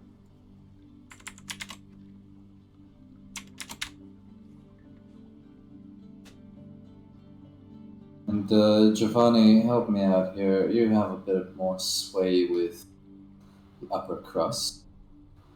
Who's this Rewald? Name ring any bells to you? Hey, you know who that is. Who is the who? Raywald. Raywald. It's in the note. But know where you wait tonight, Raywald. No matter how much you slink, they shall await thee. May the grove be where you find peace. Raywald is the demonic sorcerer's power who is motivated by power, whose sorcerer's sphere is physical transmutation. So if you're trying to gather power to yourself and master physical transmutation, you would reach out to the daemon Raywald. Raywald is a demon of physical transformation? Yep. That's what he primarily... He can do other things, but that's his... Right. Every demon can do lots of things, but that's his special thing. And often the source of that sorceress power. Yeah, they are motivated by powers. If you want them to do stuff for you, you have to do stuff that gives them more power.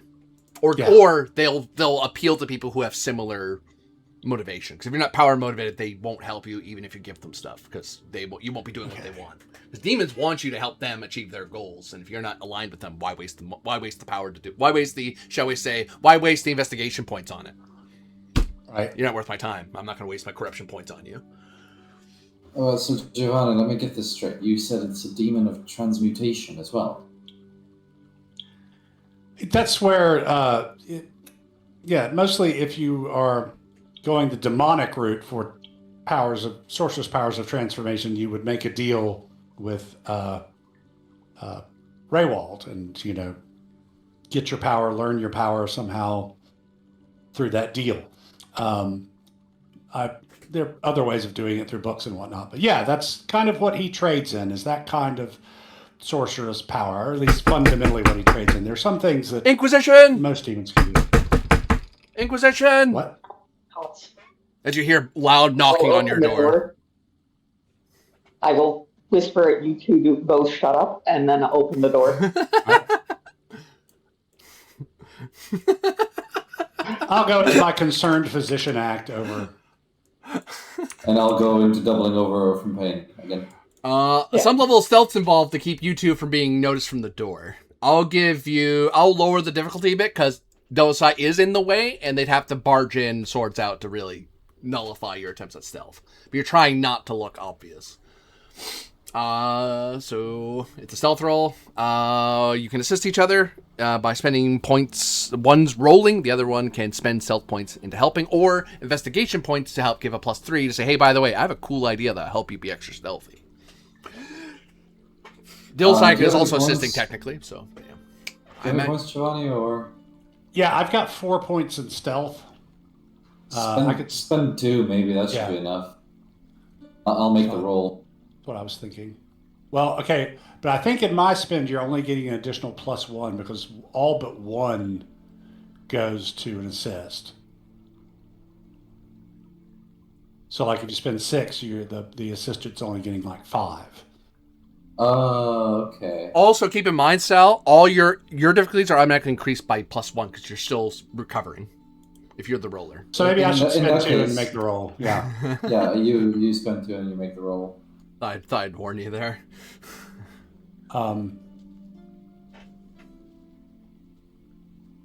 Is this a piggyback situation where Sal needs to spin the roll to? No, you're working together. You're working together. Okay. You're cooperating. Okay. Okay. Because you're making one tableau of we're not something to worry about. Right. No, hopefully that's a hit. Is it a hit? Double checking my table. I think it is, but let's make sure. Thankfully, I said it's easier than normal, so difficulty was 3. Yep. Okay. 4 you would have gotten as well, but yeah, they are more. They are knocking on the door, and you two just kind of make quiet and play act. Well, play act a little bit of oh no, I'm the healer helping somebody, and oh no, I'm hurt. This is not hard for you to sell. Right? Amalia Dosai? Yes, This is your residence? it is. Are you familiar with the scholar Giovanni Sangui? We have questions. What about him? We want to know if you know him. Or taken him I in do. concert. Do you know where he is?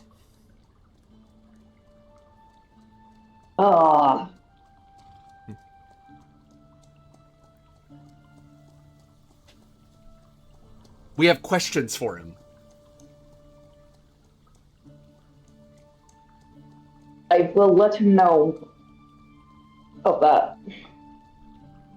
The question's at the end of a hot poker.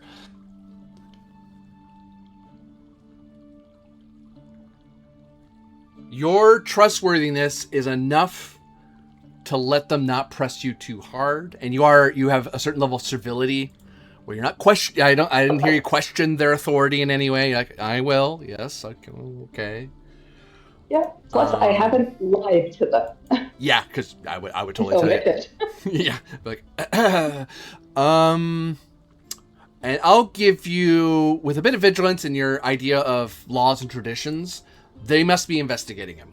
Like, they don't go around knocking on doors because they have better stuff to do than to hunt random people down.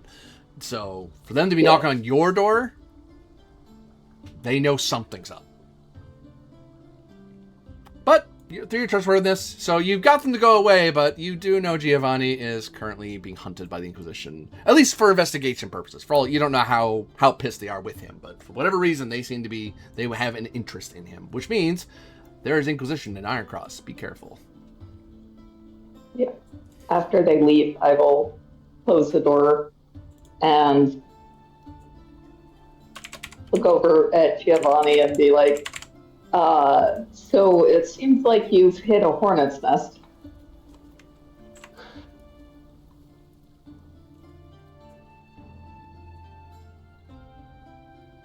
Just the one. We can count our lucky stars then. It's odd. Possibly All more I've than been doing is somebody set the Inquisition on him. all I've been doing is research at a. I mean, granted, it's a private library, but it's a lot. That's certainly not an unknown or illegal one. I don't think, GM. Sometimes people who dig into the path of forgotten lore to corruption is not a long walk. And I know they're my enemy.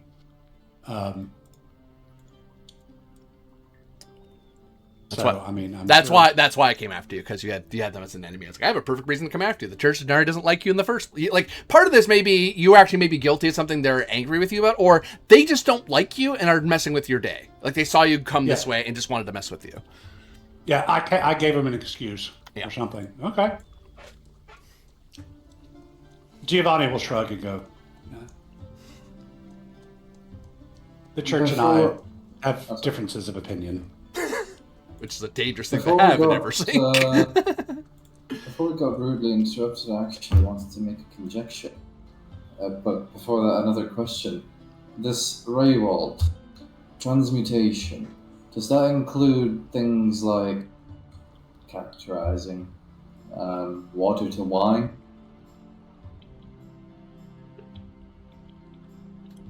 Let me go to the sorcery bit.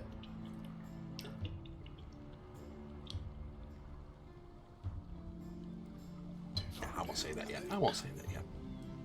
That's me jumping the gun. Abilities.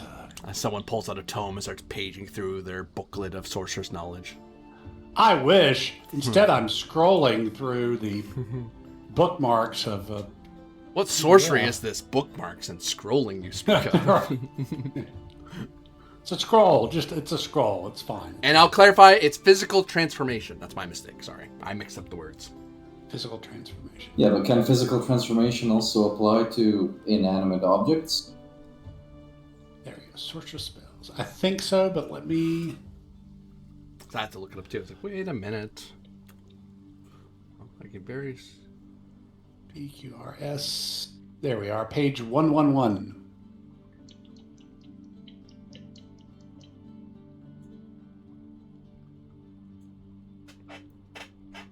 Transformation usually involves the changing of one's own body. Transmutation, on the other hand, is generally focused on changing inanimate objects. Right, but Raywald does both, isn't that right? Incorrect. Incorrect. Oh. The GM misspoke. It is physical transformation. That's why physical physical was the key word that reminded me. I was like, wait, there's transmutation and there's physical transformation. Those are different things. Right there in the middle. I had wanted to conjecture perhaps that these sorcerers were the way that they... Look, even iron of the lowest quality should hold for a little bit before collapsing in on itself, but I thought that perhaps they were transmuting coal into iron, and then when the spell wears off, house goes poof. But perhaps that's a bit too far out of their scope. Well, but I mean, depending on the power of the sorcerer, transformation can be very powerful. You could completely alter your appearance. You could give yourselves gills or wings or razor-sharp talons. So... Or you could become someone else. A mask, if you will. For instance, a certain middle manager in the Guild of Iron. Exactly. A powerful enough sorcerer could literally assume the appearance of someone else completely, or, change their appearance to look like a completely different person, not based on a real person. I am a fool. A trustworthy fool, but a fool still. So you think this manager sent you deliberately into danger? You know what? Considering everything in this city, I would not be surprised. It's not too hard to believe, is it? Oh, no, not at all. It's a strange city. Played Constantine. I feel like I should speak with an Italian Cockney accent. So Sicilian. Too right. Sorry. Too right. Too right. It's a sticky wicket, it is. I'm sorry, England. Sorry, England. Oh, you're not. Sorry, England lost to fucking Argentina. Fuck you, Argentina, and your football team. Can you tell this happened after the World Cup, anybody? Spain kicked your ass. They were the better team. Well, they cheated. Good. Spain didn't cheat.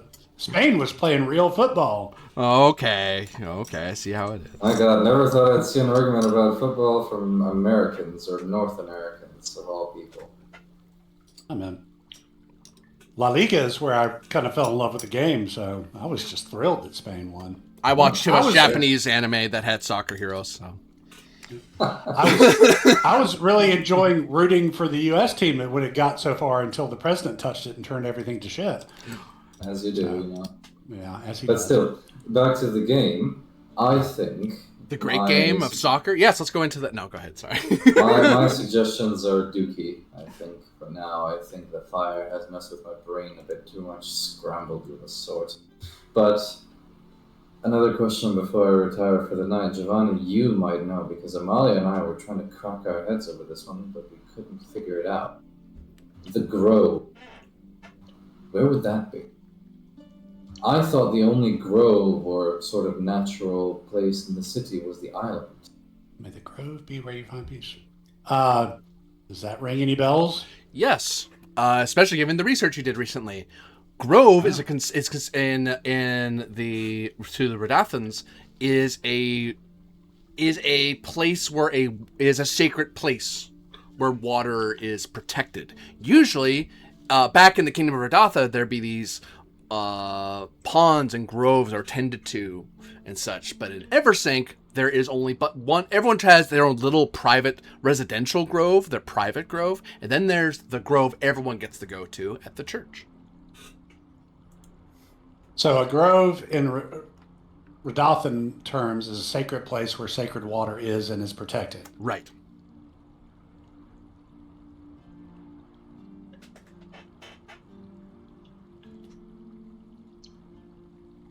And every household has their own, you said? Yep.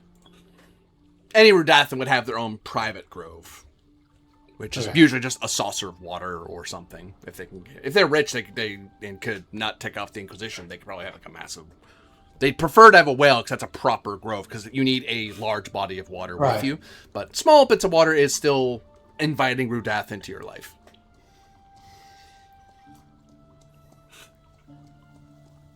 Well, if you don't feel like sleeping tonight, Giovanni, you can take a look at the ledger. Yeah.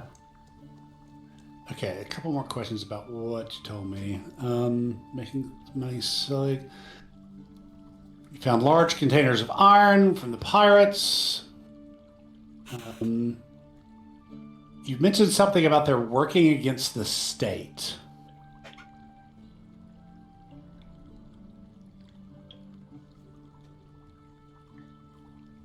What did you learn about that?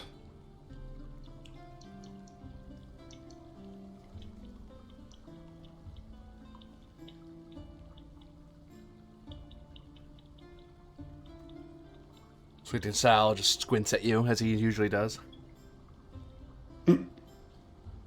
Dosai stands by the door looking all grim and partly burned and frostborn.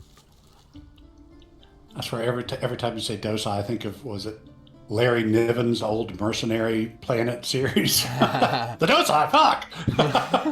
I'm sorry, my girlfriend needed something. Was there something for me? Oh, yes. Yeah, I was asking... Sure, shoot. Giovanni asked, you mentioned something about the guild working against the state. What did you mean? Did I? Well, it is my conjecture at the very least that the guild supplied low-quality iron to the Guild of Architects, the ones who are in charge of all construction in the city, or nearly all construction in the city. See, at first I thought, what if there's subcontractors who are building these houses are in on the scheme, and I thought it could be another avenue of investigation, but it's the guild. Okay, Now, so that's what you meant by working against the state, by supplying substandard iron. Substandard iron, which in turn causes buildings to collapse, which Right. in turn kills people. Okay. And in order, this was what Amalia and I managed to kind of puzzle together, in order to keep the population docile, like that woman, they send her, your guess is as good as mine, magical water?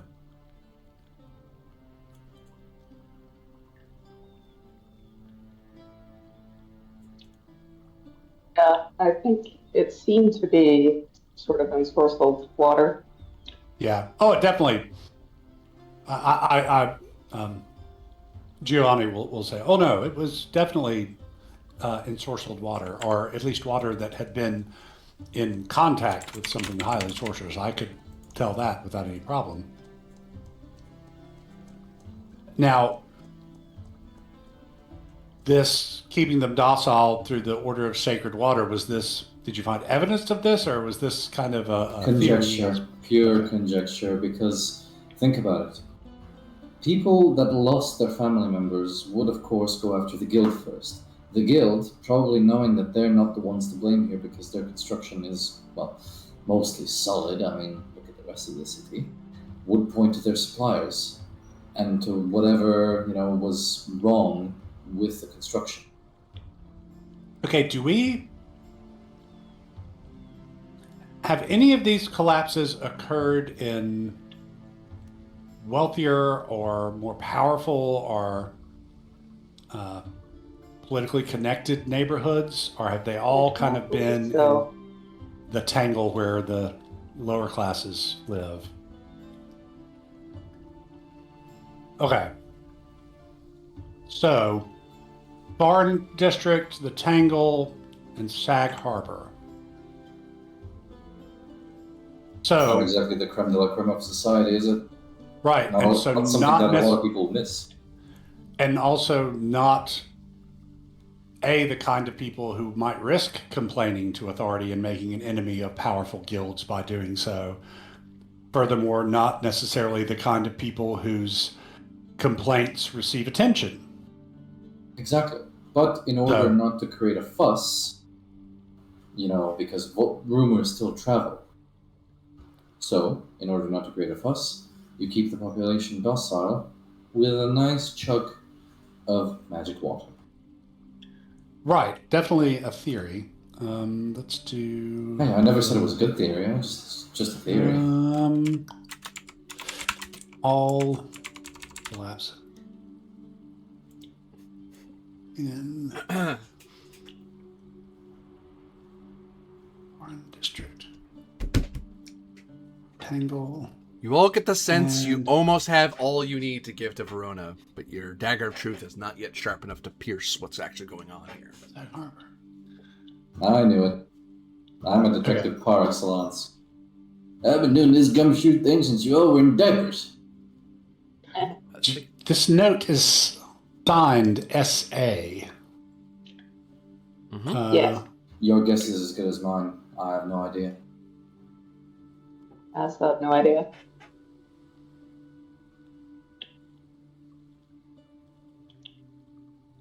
Okay. Out of character, there's another note from SA. Where was that? In the chat. Was there another one? To you who are most bereaved? Yeah.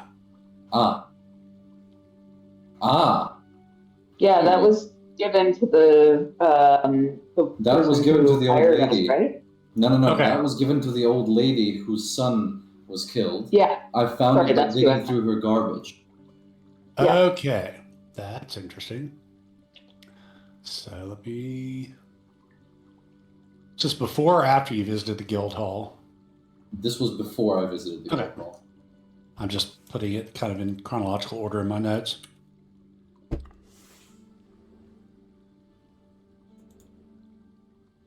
Hey, there's actually notes now. Yeah, I figure since I'm taking notes anyway, that after every episode, I'll just copy paste my notes from the day into that, and then it will get longer and longer and longer. I did pop the prophecy into the notes document already. Ah, cool.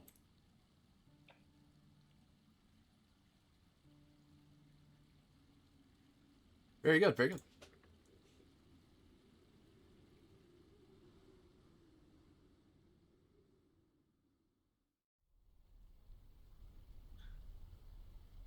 That is to you.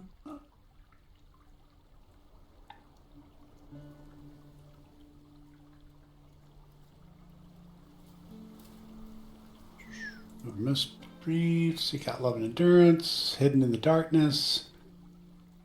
In thy need, till peace in my house.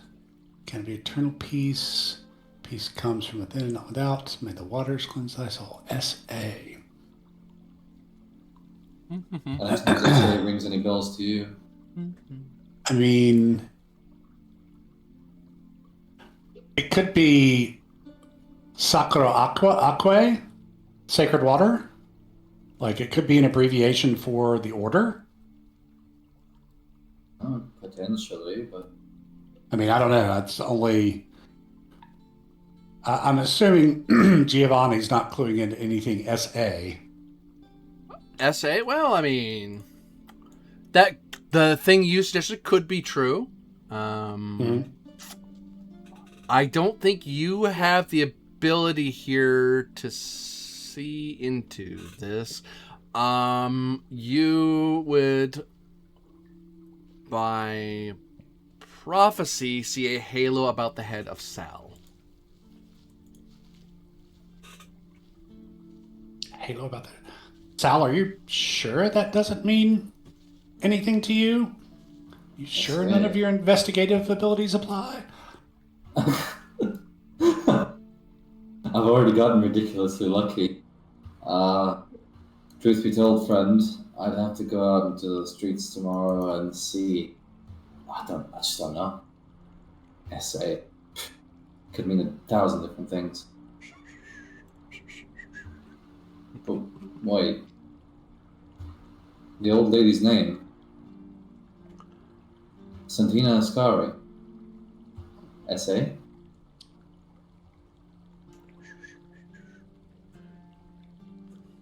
That's one name that matches the initials. Herself. Yeah.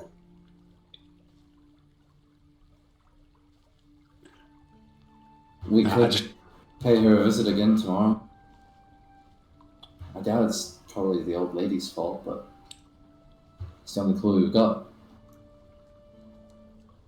Unless you know where we can find this order of sacred water.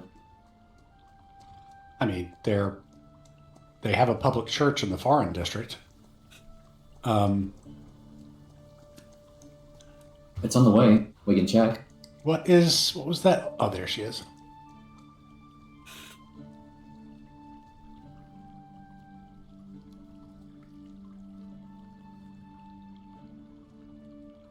Say Sakura Aqua or something. I don't know. I just ask because this the essay seems to be connected to you in some way. And if you're thinking Cabal, by the way, Giovanni, Santina Ascari seems a little low on the totem pole. She doesn't seem like a master sorceress when you encounter Right. her. Well, the only other essay is Sal's apartment. God damn it. Your apartment is the head of the Cabal. I have to check. So many things are swimming around my head. Could we have a rest, please? I feel like I'm gonna explode. Sure. I mean, I wish I spent that much to make you explode. Yeah, I was just hoping that meant that you had the investigative ability that would give us a clue, but obviously didn't. Let me tell you, the only one I have left is Colonel's Rumors. Everything else I've spent. Remember, it doesn't matter. Yeah. Yeah. As long as you have ranks in it, you make it a lead. You just have to prompt me as to what lead you think is relevant. Okay, sure. Let's try this again real quick then. GM. Yeah. City Secrets. City Secrets. I'm gonna double check that might hit. I'm gonna make sure it hits. Okay. But that's not the reason I was putting the halo around you. But that might hit anyway. When I saw it, I was like, oh shoot, that actually might answer the question. Could do ridiculous luck as well. I mean, ridiculous luck goes both ways. So there's a reason you gotta jump by 3 instead of just 1. Because I'm supposed to pick on you both directions. Architectural Geographical Secrets. I'm gonna double check something. Make sure I'm right. Boop.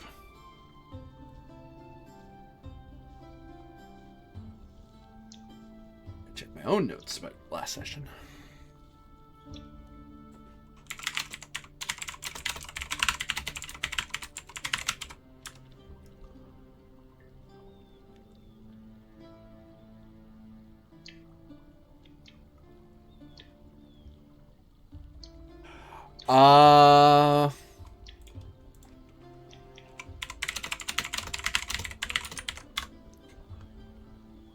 Yeah, this is a name you've already encountered.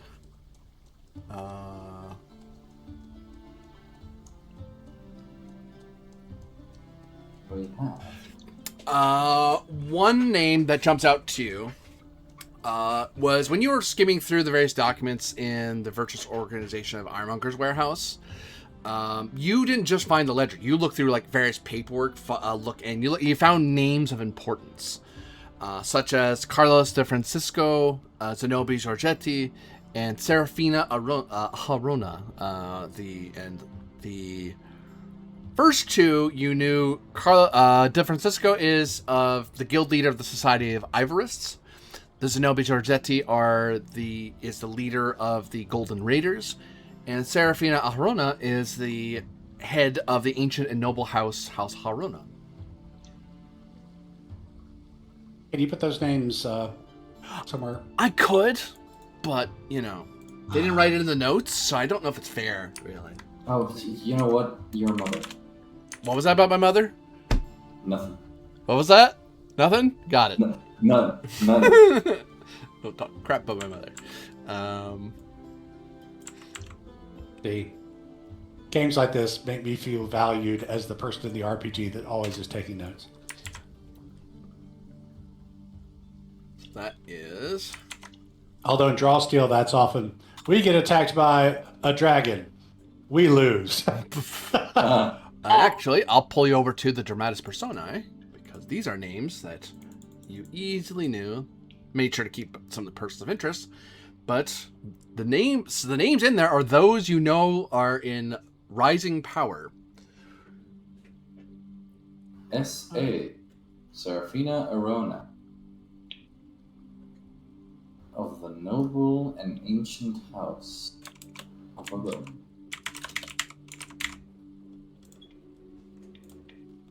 Name mean anything to you? Not to me. House Arona.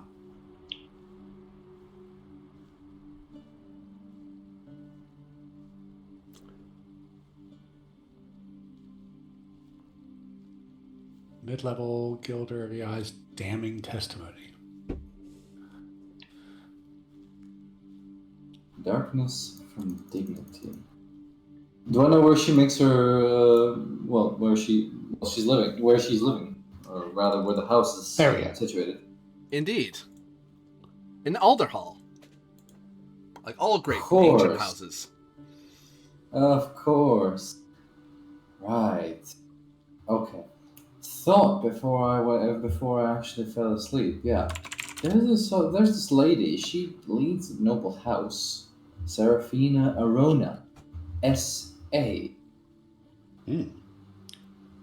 Wait, whoops. And her I house is... I got her name misspelled in the friggin' thing. My bad. Hold on. Her house is in order. Believe that. You could go there. I doubt they'd let me across the bridge to Alder Hall. Don't quite look the part, you know? Whoops. Aharona.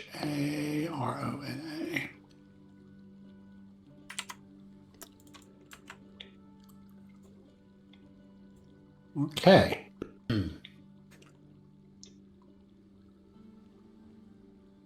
And that, good sorcerer, having the backing of a noble house, that's a lot of money and a lot of connections. Okay. And they're definitely bringing up the sacred waters a lot. So they probably are involved in that. I have to say, while I am pretty much constitutionally incapable of buying all of their propaganda, I'm beginning to wonder if these people are, if the Order of the Sacred Waters are the bad guys in this. You think they're not? I don't know, but there is, I mean, we don't perhaps know enough yet, but it doesn't seem like they're, I mean, okay, granted, sorcery always comes with a cost. And it's, as far as I'm aware, even if it looks good at the end of the day or the millennium or whatever, it's generally not. But what have these people actually done? They've given something that gives an old woman some peace after the death of her son, but also telling her that it's only a temporary solution because she has to find her peace from within. That seems like pretty good advice. They've warned you that you were going into potentially deadly and definitely dangerous situation involving a demon.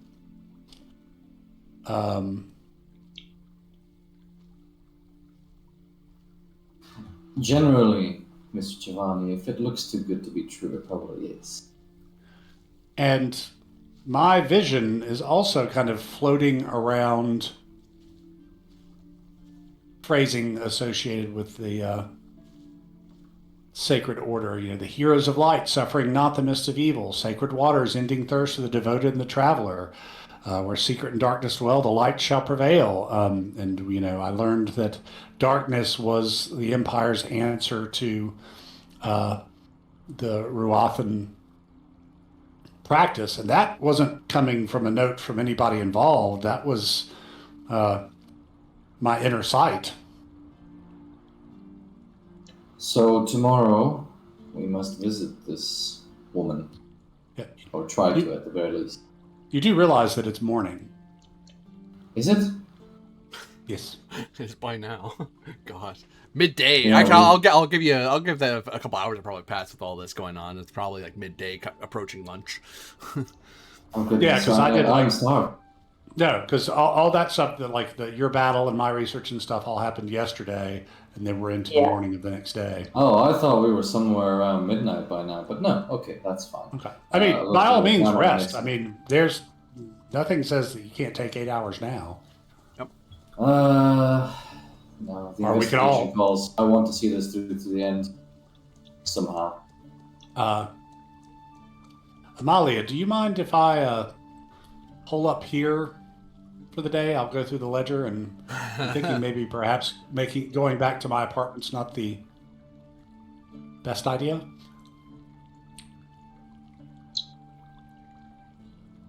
Yes. Light. Fine. Thank you.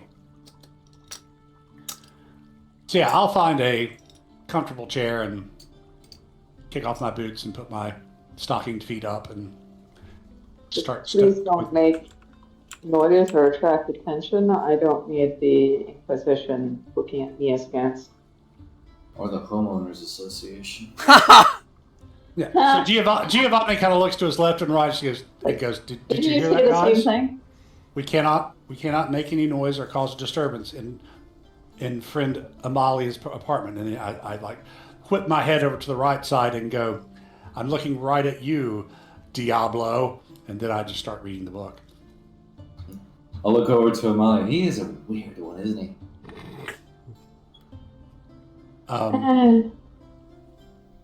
Says the one-eyed thief. Yeah, well, I'm the paragon of normalcy in this goddamn group. Or maybe, no, sorry, Amalia's probably normal as well. You're awfully hard on the bedclothes. Shut it. So yeah, I guess... Looking forward to that laundry bill on that house. I'd just burn them and buy a new set. Honestly. Let's go have a rest. Sal, if Giovanni wants to study the whole day, I will take 8 hours. Yeah. Are you all willing to kind of sit out a day and kind of just recover? Yeah, read, go over the journal, and then just crash out on the floor or couch or whatever. This one I'll actually call a proper rest. So that will heal 2 for those of you who are not seriously injured, all of you that applies to, honestly. So anyone who's hurt gets 2 back. And also, by the end of the scene, as you're all getting ready to rest, you know that a certain amount of refresh points are being generated. I have to check how much. I think it's 4 or 5. It says in the thing. Off-duty time. You spend at least 8 hours spent carousing, sleeping, studying, and the like, as appropriate to your hero. 5 refresh tokens per off-duty to the bull. So that is 15. Woot. Refresh points as you all take some rest. Actually, well, here's a query. We know, not me, game. Wait, no, not you either. Freaking recall. Freaking 15 to me. So Giovanni's studying, Squinting Sal's resting. What's Amalia Dosai doing for those 8 hours? Just narratively speaking, for her rest.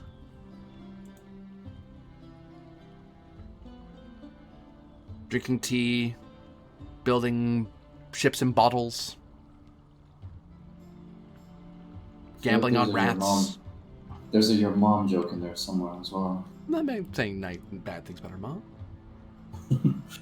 Her mom's nice. Your mom built ships and bottles. Oh, I don't. Good job. I don't think she did. Oh, what can you?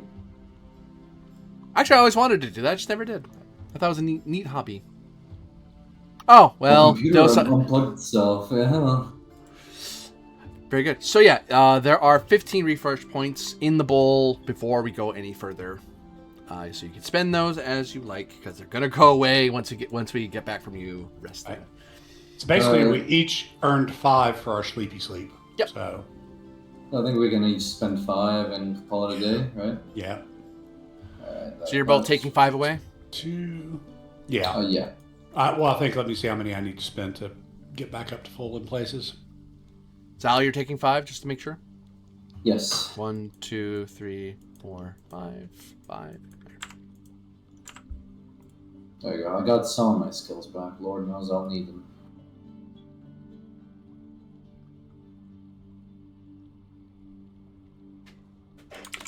Yeah, I'm investing all of mine in getting sorcery and sway back up to full, so I still don't have any bind wounds, just as a heads up.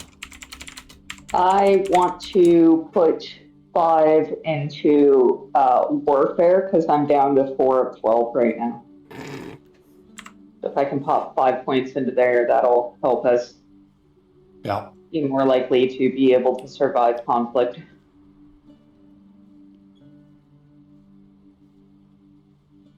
So sorry about that. I am back now. Welcome back. No worries. Was wondering narratively what your character was doing for the rest. Probably deep cleaning my apartment and changing the bedding. Yeah. Cleaning out the tub of all the dirty ice you had in there, which now it's like just water. It's like, what the? Oh, it's stained. Oh, it's everywhere. My nose in the crispy ledger. When she comes by, I just lift my legs off the hassock and then put them back down without even looking up. Because Sal bled everywhere and all that. So. Well, I'm not sure burn wounds bleed very much. They just kind of ooze yellow pus. Yeah. Fair. But That's so much better. Everywhere. But it's not It is much better because yellow pus is easier to get out than blood. Don't ask me how I know. But Well, I really that's want fair. to.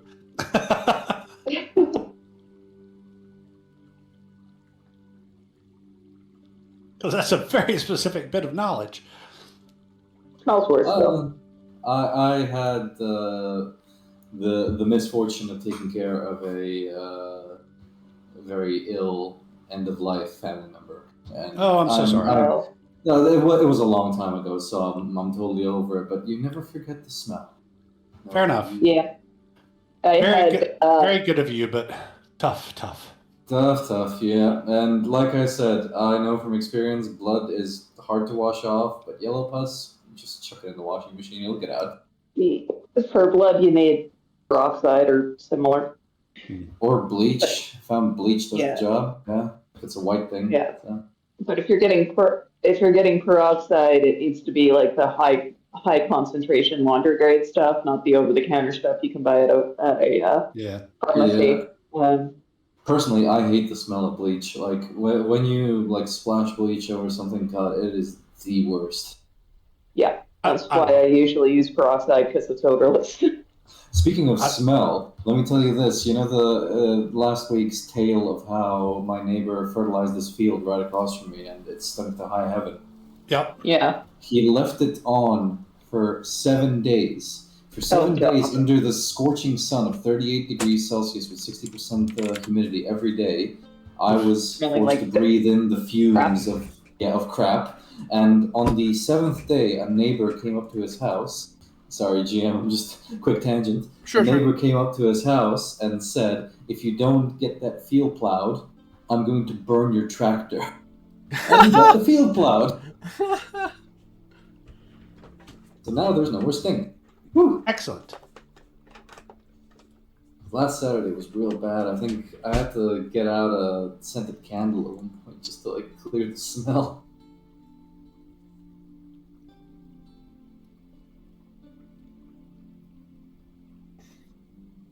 So, Amelia had stepped away briefly, but I imagine your goal is to head to Alderhall. Am I in a position to actually enter Alderhall, or will they just stop me for being a dirty vagrant? All of you are dressed too low for that place. They have wealthy and opulent residents.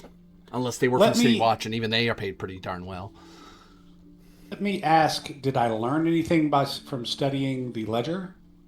So the ledger points out who the VOI, the Virtuous Organization of Ironmongers, sold and bought steel from. They sold to the Architects Guild, of course, and various other people. One of the sources, they buy iron from all over. This one, the Squinting Sal keeps insinuating, and it's not a bad insinuation, insinuating that the Pirates of Min are involved. It doesn't say that in the ledger, but it I think the excuse they give, the read between the lines thing is they bought from the Grand Kingdom of Capria, which you could buy. Everything can buy iron from the Great Kingdom of Capria. The problem is that the Great Kingdom of Capria is a financial rival to Eversink. Eversink's financial power rivals them. So that doesn't make a whole lot of sense. Maybe they did, maybe they didn't. But sometimes the read between, he's saying from his City Secrets knowledge, you don't know this, but he knows this, that's a way of wink nodding that you bought from the Pirates of Min without saying it. Because you would never say it. The Pirates of Min are considered enemies of Eversink. You would never admit to buying from them. Purchasing anything from them is considered financing the enemy or financing terrorism, and is therefore illegal. Okay. But yeah, the ledger just shows what, like, it doesn't show anything damning, but it is something that reading between the lines and through a bit of conjecture, you might be able to connect the dots that the VOI are up to something no good. But this is the same information Verona Givazi would have gotten. The difference that happened was that Squinting Sal saw this ledger in the guild hall and then got a copy of it from the VOI warehouses. But they are the same information. Okay. Did these warehouses burn to the ground? Funny you should ask. Due to Squinting Sal being rather up-to-date on scurrilous rumors, the VOA warehouses did burn down. There was a terrible fire on the docks. Gosh golly, and not the one that Amalia planted, right? Oh, there's some rumor that some terrible person came by and set a fire, and the Golden Company did everything they could to stop them, but they just couldn't do it. What a bunch of monkey bollocks. All the hard evidence, in other words, up in flames. So it did. So there's now no way to go. Well, go to that warehouse and you'll find, a bunch of barrels of substandard iron stamped with Leo Imes. But we have the ledger. Which I don't think is good enough for legal proof. Not on its own. We can try. If you wanted to sell it to Verona Giovanni or to some other person, you could use it as a method of conjecture, but you know that this is something she would have seen already. Because the reason Sal saw it in the first place originally was in the Guildhall by putting in a form of he asked for it and got to see it. What was it? Dosa that got to look at it through bureaucracy. Dosa got to look at it through that. Yeah, that's what it was. She filled out a form of I'm an interested investor. I would like to see your books. And they said, okay, here you go. Here's a private room. And she looked at it, and she saw the initial thing, and then Squinting Sal saw it again saw that same ledger at the warehouses. Okay. So Verona would have done that as well she would have had a warrant and said, you don't get to tell me no. I work for the government. I work for the Tuscadarte. You have to submit that information to us. But now you see why she suspects them at all. Like that was kind of the first link of why Verona suspected them. She's like, that doesn't make sense. Like the way they're buying and selling their iron, I don't know how they're doing that. I know something's up. That's why I want someone to investigate. Because she starts doing what you're doing, she gets into a lot of hot water real fast. Or if the City Watch was doing it on her behalf, that could be scandalous. Right now, all that's going on in the streets is the Golden Company suspects a strange figure with one eye and a figure in armor who looks like they're impersonating the City Watch. Meanwhile, the Inquisition's investigating me. I haven't done anything. The one thing's for certain, though, we have no other clues rather than going to Alderhall. Not any that I can think of. No, all roads lead there, right? That suits me fine. I just wanted to tie up some loose ends there. So how do you plan to get to Alderhall, folks? Good question. Know any route? Do I know any route that I can smuggle us in? City Rumors tells you two things. One, there is the lowest bridge, the low bridge. Like there's I went through this before with Amalia, but also there's North Bridge and South Bridge. And then there's Low Bridge. North Bridge and South Bridge are guarded bridges. There's guards on both sides. It's where people come and go. There is a Low Bridge, which is used for servants and laborers, because they need them still in Alderhall. But they don't want them going the nice roads. They want them going the little tiny bridge that's not as nice and doesn't have shops on it and stuff. Or you can go there by boat, but if you go there by boat, all the harbors, like if you see any of these little docks, those are attached to someone's house. Someone owns that, and that's their dock. Some docks even go right into underneath their houses. So if you're going to sneak in, you'd have to sneak in either by low bridge or by boat. How about this? Could I spend a point of preparedness, or to try and roll preparedness, to say that I know someone that has a little gondola that can get us right here on this little bridge, where we can just disembark and go in?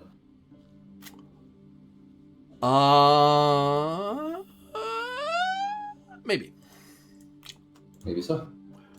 Or maybe no. Sorry. Easy lie. Easy lie.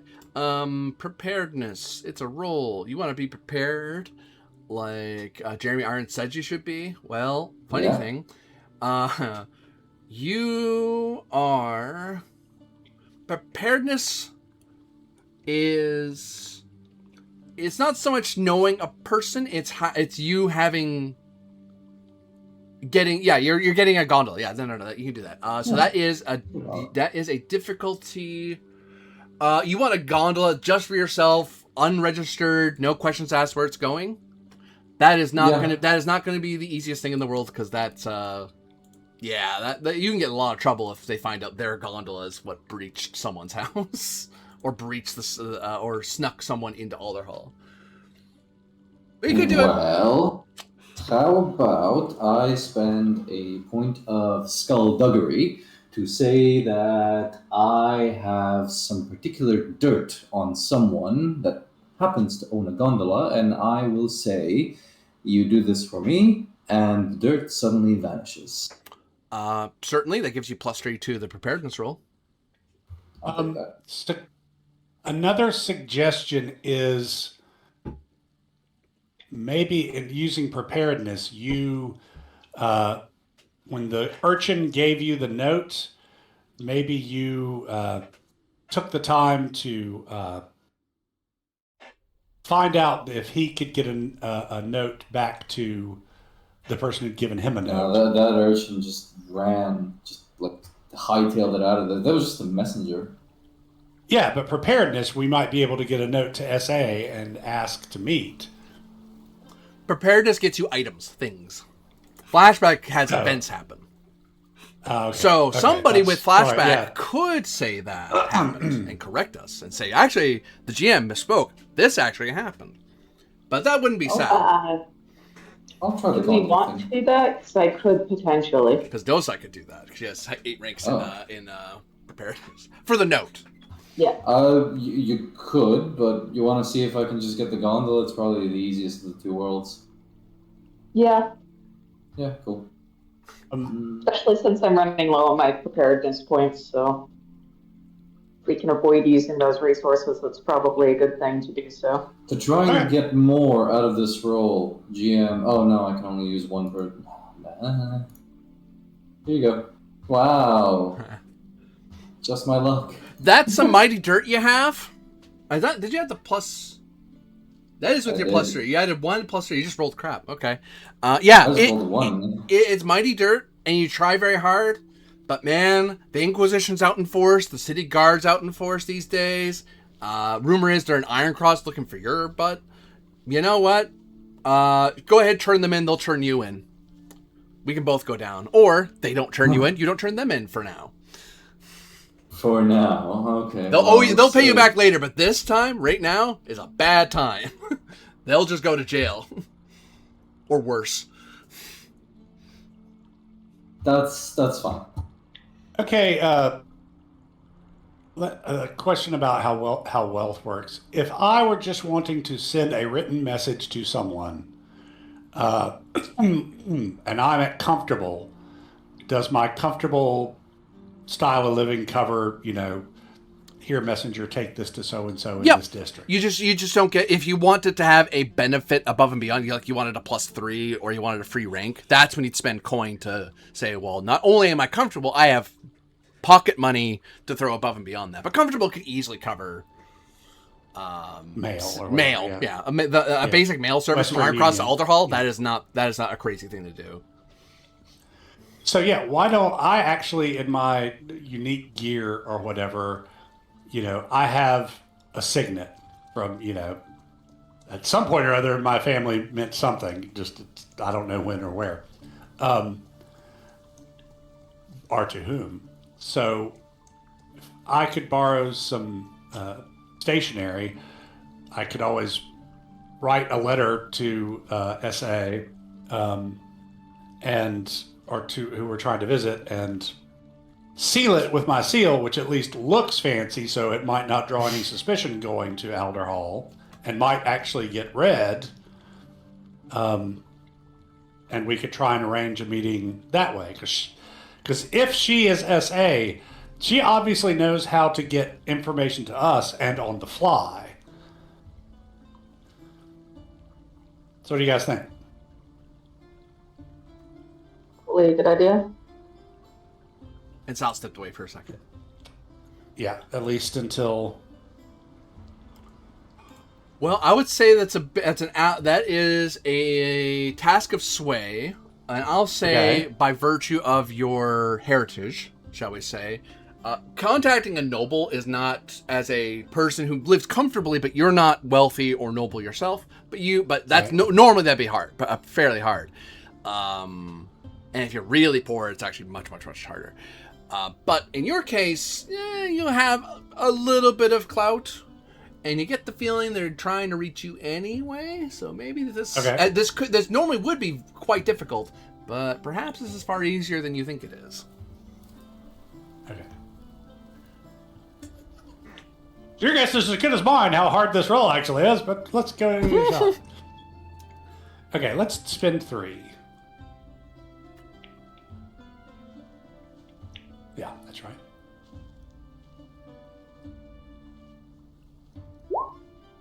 Huh? 6.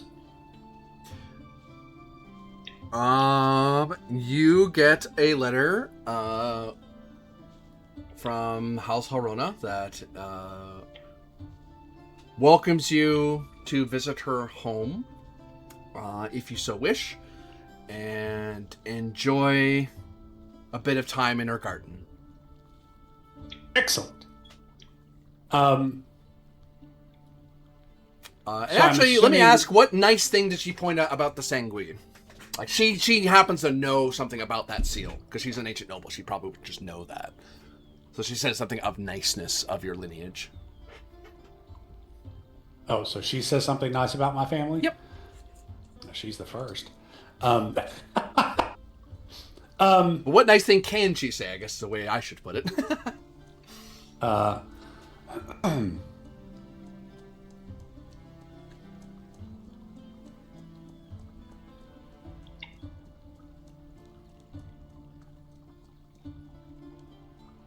don't know. I don't like my family either. No. the sangue, again, going on my inspirations for this character. So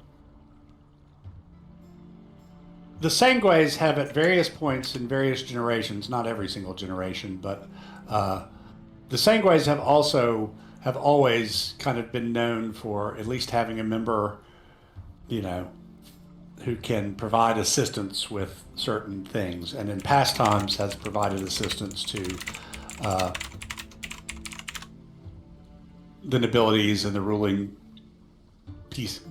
clans of Eversink. Now, I'm talking far in the past. This is Giovanni is the first sangue in several generations that has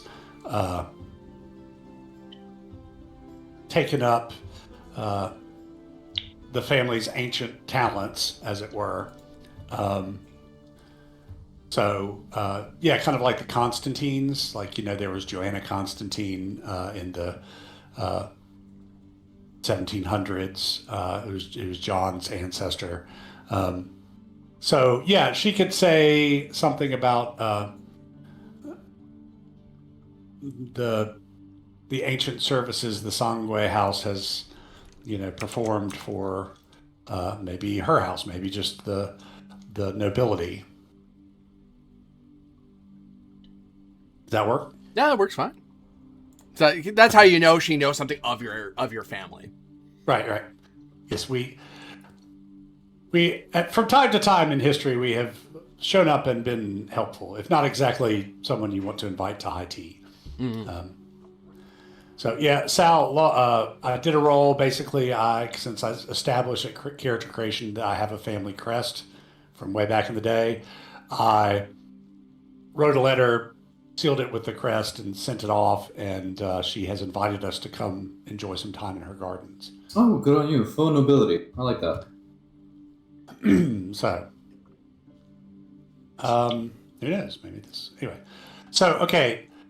Are the 2 main bridges stuff that you have to pay, and then the low person's bridge you can just cross, or what's? You can cross. It's just you have to show. You normally, as Dozai could tell you, and as Sal for City Secrets, but when you leave, say Iron Cross, to cross the bridge, the Iron Cross guards aren't scared of you leaving.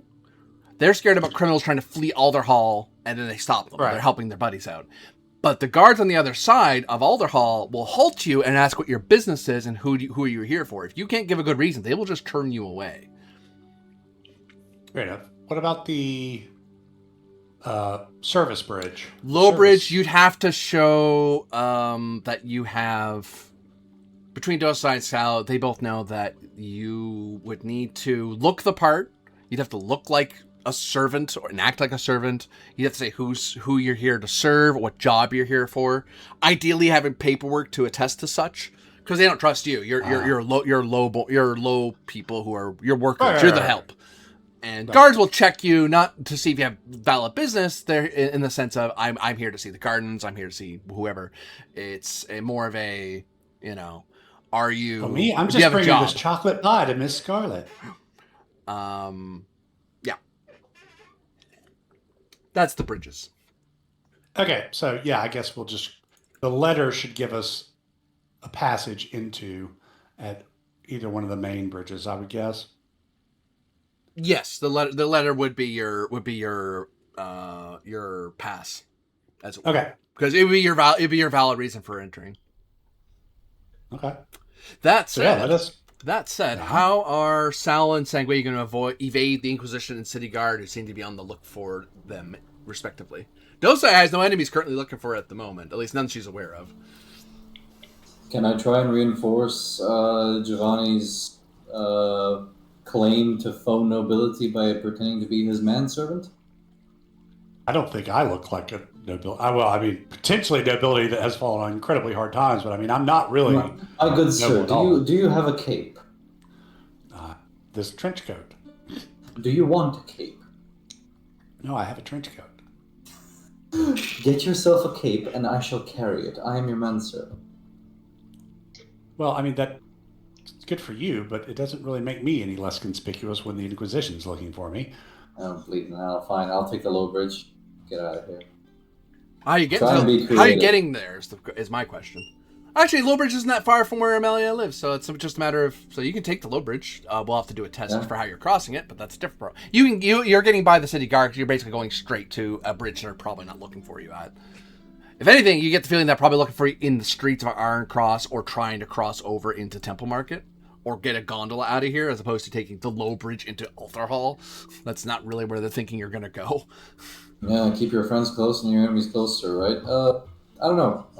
Walking over it is maybe an option, but can I try and do it like undercover, stealthily, sneakily? Well, it's one problem at a time. Yeah. We know that's where you're going. Question is, where's Giovanni going? Let me... Because Dosai can go wherever, really, as long as she has the letter near her. And she actually has contacts in the city guard over there, so she probably could get across just by asking the city guard a nice... Oh, she didn't ask a favor last time, but still. She doesn't have enemies waiting for her in Iron Hall. You two do. Yeah.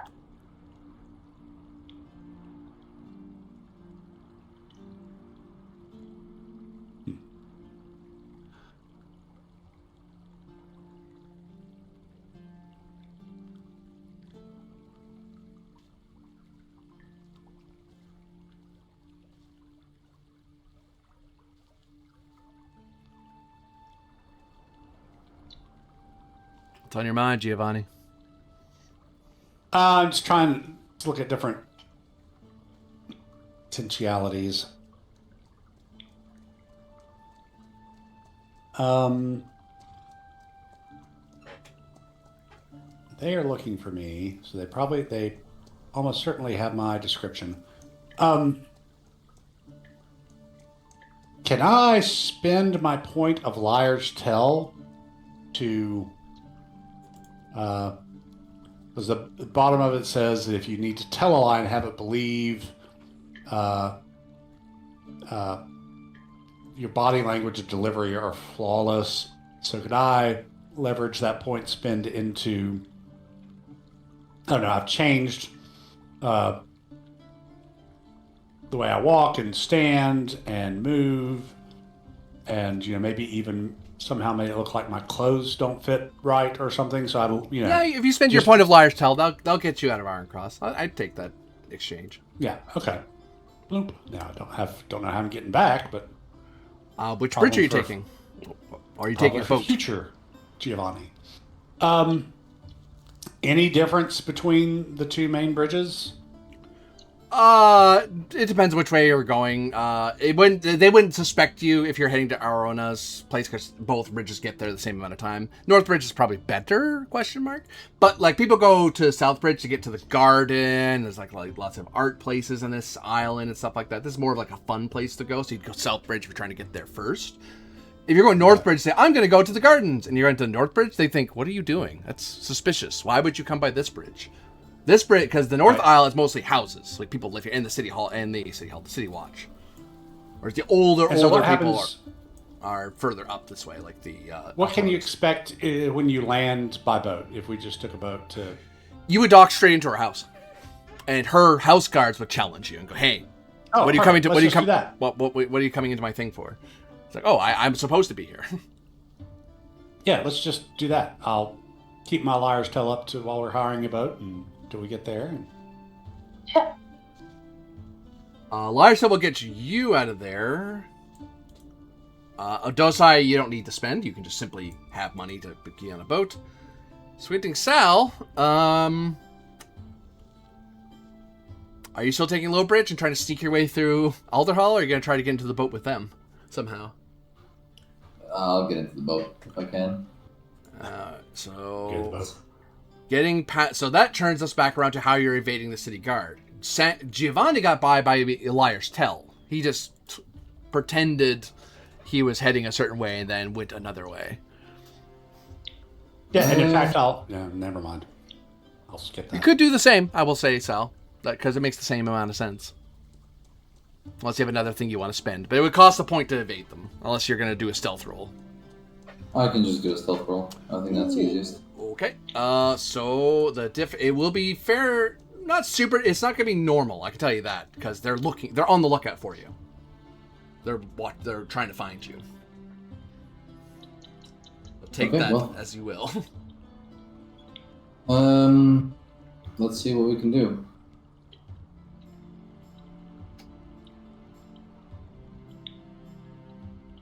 Spending the last of my 2 points in stealth. Oh my god, can I stop rolling like absolute dookie? So, we'll rewind a tiny bit there. As Amalia and Giovanni, you're getting ready to get out of here. You're getting the boat hired and everything. You know, some people ask Giovanni a question or two, and he kind of gives a quick lie. Sal's trying to be very sneaky and avoiding being seen in the open streets. And that's when, unfortunate for him, city guard round a corner at the one time that would not be good for him. If he comes out, there's gonna be city guard walking the streets. And if you hang around with a boat you just hired, they're gonna be wondering, why aren't you leaving? Okay, I'm getting the hell out of Dodge then if I can. Give me athletics. Let's see if there's another way we can go through this. Certainly. Could I round a corner and try and pick a lock to the nearest house I can, and then try and go through the streets, window to window, if possible? I don't know. To try and use burglary instead. You can attempt burglary because you do have ranks in Ridiculous Luck and City Secrets, so you might turn and go, this door's good, and try to try to duck into a building real fast before they get wind of you. And I have fast hands, so hopefully I can do it quickly enough so they don't notice me. Let's see what that actually does. But you can do that roll. I will say that you're doing this under some pressure, so this isn't the easiest thing in the world. Right, I'm spending 5 points. Oof. I'm tired of rolling like ass. So even if I roll a 1, I'm getting a 6. There's an 8. Fast hands is for when if you're like pickpocketing somebody and you don't care they see you, you might be able to just go yoink. You just reduce the difficulty by 1 and say, I don't care if you see me, yoink, but I do take it no matter what you want. Yeah, fast hands is purse snatching. Yeah. Or add something to their pocket so you can very quickly, it's like, I don't care, I'm planting this on you. Plant. Go ahead, tell the guard I planted it on you. That's a different problem. You can't stop me. With 8 burglar, you're ready. Amelia and Giovanni, you're getting ready on the boat. You paid for it. You're getting ready to get on. Sal looks like he's about to come out, and there's guard like right there. So quick look around, sees a door, quickly picks it open and ducks into the building before the guards see him hiding out down there. Well, so far. So now how are you getting over there to the boat?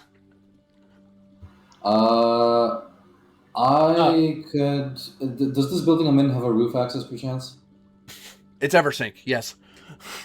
Yes, good. Okay. Can I signal somehow to Giovanni to get the boat going, and I'll try and traverse over the roof until I see a safe point. Then I'll disembark from the roof and embark into the canal. You could do that, yes. Normally, this would be risky jumping into someone else's boat, because then the people who hired the boat are like, hey, I didn't pay for this jerk. And then the gondola person beats you over the head with an oar to get you to leave. But I wouldn't be jumping. I'd just be jumping, just lowering myself from the building and, just jumping into the boat. Then I wouldn't be jumping from the building to the boat. Yeah, oh yeah. I would call, hey, if Giovanni and Amelia are cool with that, I have a role for Sal coming his way. I'm okay with that. Yeah, I mean, are the guards hanging out or are they patrolling?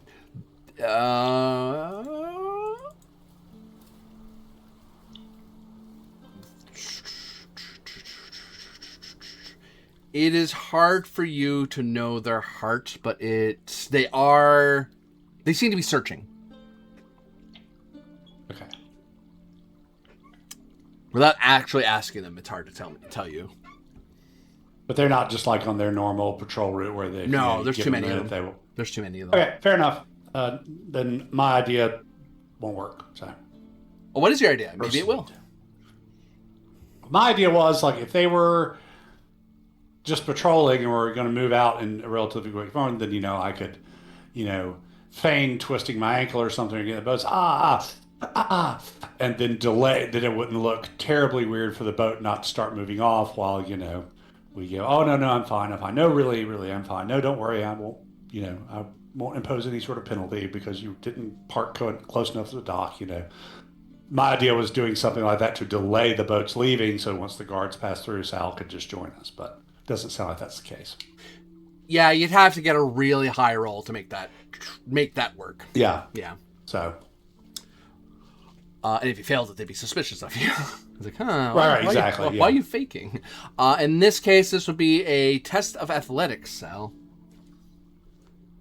It's a lot easier, though, because, like you say, you're just lowering yourself into a boat that is trying to let you in. You're not trying to sneak into a boat, you're trying to join a boat in transit.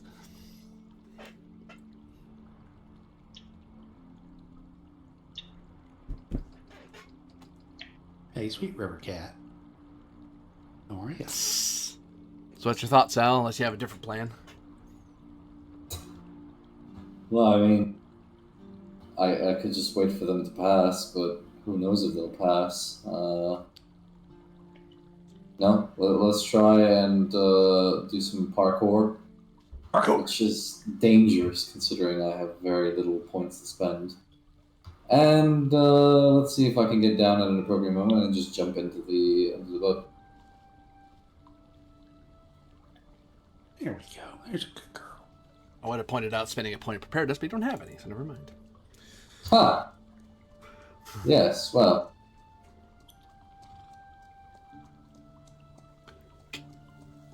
Let's see that athletics. God save us. I'm spending my last point. Do we have any refresh tokens? No? Not yet, no. But maybe you'll do something cool here and earn one. There you go. 7. And that will create a refresh token, because all of you have now escaped Iron Cross from the people who would have made this, who are making this difficult. Woo! Whoops. Yeah, parkour around on the roof, and once I see an opportune moment, slide down, hit the ground running, and jump roll into the boat. Probably to the surprise of the boatkeeper, but yeah. And there's probably a look from the boatkeeper of like pointing at him like, do you want me to Giovanni, like, am I supposed to whack this guy, or did you want him to join? Sort of look. Giovanni will hold up his hand, shake his head, go, I told you we'd leave without you, I say to Sal. And the gondola guy doesn't question this because that happens. And he just continues on like, yeah, sometimes people like jump in the middle of a gondola like, is this intentional? Is he late or is he a boat jumper? No, he's supposed to be here. Oh, yeah. Okay. I just took a round way about to get to you. Sorry about that. So any spend of that refresh token before we go to House Arona? Maybe one of you should take it for a sway, or I don't know. Giovanni, are you full on sway? No. I think I spent some there, so I'll take it. Yeah, go ahead. I think you might need it because my job here is done. I'm on the boat. My job here is done. Oops, I got the wrong thing. What the? Oh, I really knocked that out of the wrong way. That should be all the way over here. Whoopsie. I didn't realize I did that. We next rejoin the trio, entering into a quiet garden amidst a 3-story noble estate, a small little courtyard where a bird bath sits in the middle, and there are pink flowered trees, cherry blossoms kind of floating by as the three of you are guided into this place. And in the midst of it, sitting there scribbling into a book, you see a woman who seems somewhat foreign in Eversink, in that she, as a noble, looks armored. She is dressed in a light silver-looking armor, a gold badge of her house on her chest, a antique-looking helm that's polished to a sheen sitting on the bench next to her. But she looks rather comfortable in her armor. Her hair is long and flowing. And it looks like the sort of thing that you would quickly tie up. If you wanted to get under a helmet, you'd quickly start tying it up and braiding it. But right now she's relaxing at home, so she's not terribly concerned. There is a on the table next to her, where there's like a cup of tea, you see that there is this very weird looking angled blade of some kind. That it only Dosai clues in what that is. No, you all have warfare, you all have warfare to some degree, don't you? I take that back. Oh, no, it would be warfare. I'm getting it backwards. Warfare is you punching somebody. It's not knowing things. It's the actual act of hurting people or stopping people from hurting you. You would know it through Tactics of Death, Dosai, and that is a bladed boomerang. A very foreign weapon that is not known to be used by Eversink, because it's more of an outdoor weapon. It's meant for fields or fighting lots of creatures or lots of people, I suppose. But Eversink, it gets pretty crowded really fast. That thing would probably bounce into a wall or a balcony or something. But that's something that's more used by people in the faraway kingdom of Erlev, or the Von Tavni horse lords, the Republic of Kame. Like, it's a very foreign weapon. Other people do use it. It's just a very foreign weapon. But it looks perfectly taken care of. You can, on a quick glance, it has been used. You can see nicks. You can see where it likely bounced into something or off of something to hit its target. And then the servant who brings you all in says, "My lady countess, I bring to you the personages of Giovanni Sangui, Emilia Dosai, and the man known as Squinting Sal." And she kind of looks up and gestures for him to go away, and he just bows. And just those of you with servility notice, so Sal and Dosai, you notice that he just very quietly leaves and gives you all a look of like uncertainty why you're here, because you're not nobles and you don't look like guard. Like he knows you look out of place, but he can't really ask. Not in front of you anyway. He's probably going to ask her later what this is about. Yeah, fair enough. And in this place, the air, you do not smell the bile or salt or brine of the sea. You just feel the breeze kind of flowing over the open space. She stands. She kind of closes. She finally finishes writing down something and closes up. And she kind of blows on it to dry the ink real quick. Grabs from a pouch a bit of sand and flicks it at it and dries it some more. Sets it on the counter on the little table, and she stands, looks to all of you, and you notice she's about the height. She's a little taller than Amelia is. She's a fairly tall person. Would etiquette demand we bow? You have civility. You're correct. Yes. I would bow. I would bow. And after a half second of then like and kind of like do a very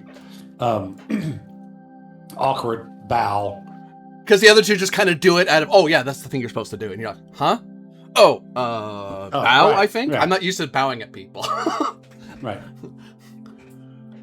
Not usually in these circles.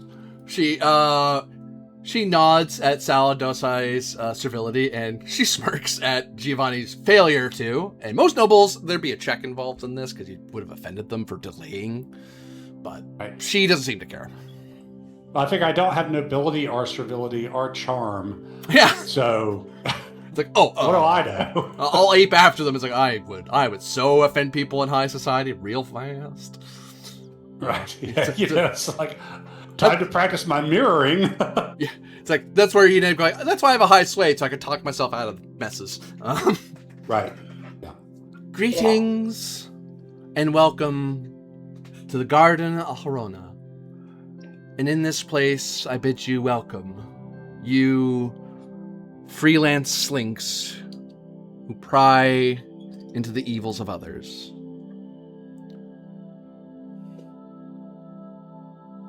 I suspect you three have questions for me, since you wrote to me directly, with such formality that I'm not used to getting these days. No one ever visits. Looking around, you can kind of tell why. Like I said, she only has 3 floors. That's pretty low for a noble. She's not on the brink of disaster, but high nobles have 5 stories, 6 maybe. But nonetheless, she's kind of a star on the rise from what way you've kind of placed her. Mm-hmm. She's a name you've heard multiple times in noble circles. Oh, yeah. Which probably doesn't make her popular with their rivals. Yeah. We appreciate your hospitality, Countess. And if I can be so bold, seems that you too are something of a prolific note writer. Kind of nodding to the message and also referring to the notes to Sal and the lady. Noble adventures and quests always lead one to write many notes, or else one gets lost rather quickly, I have learned. Mm-hmm.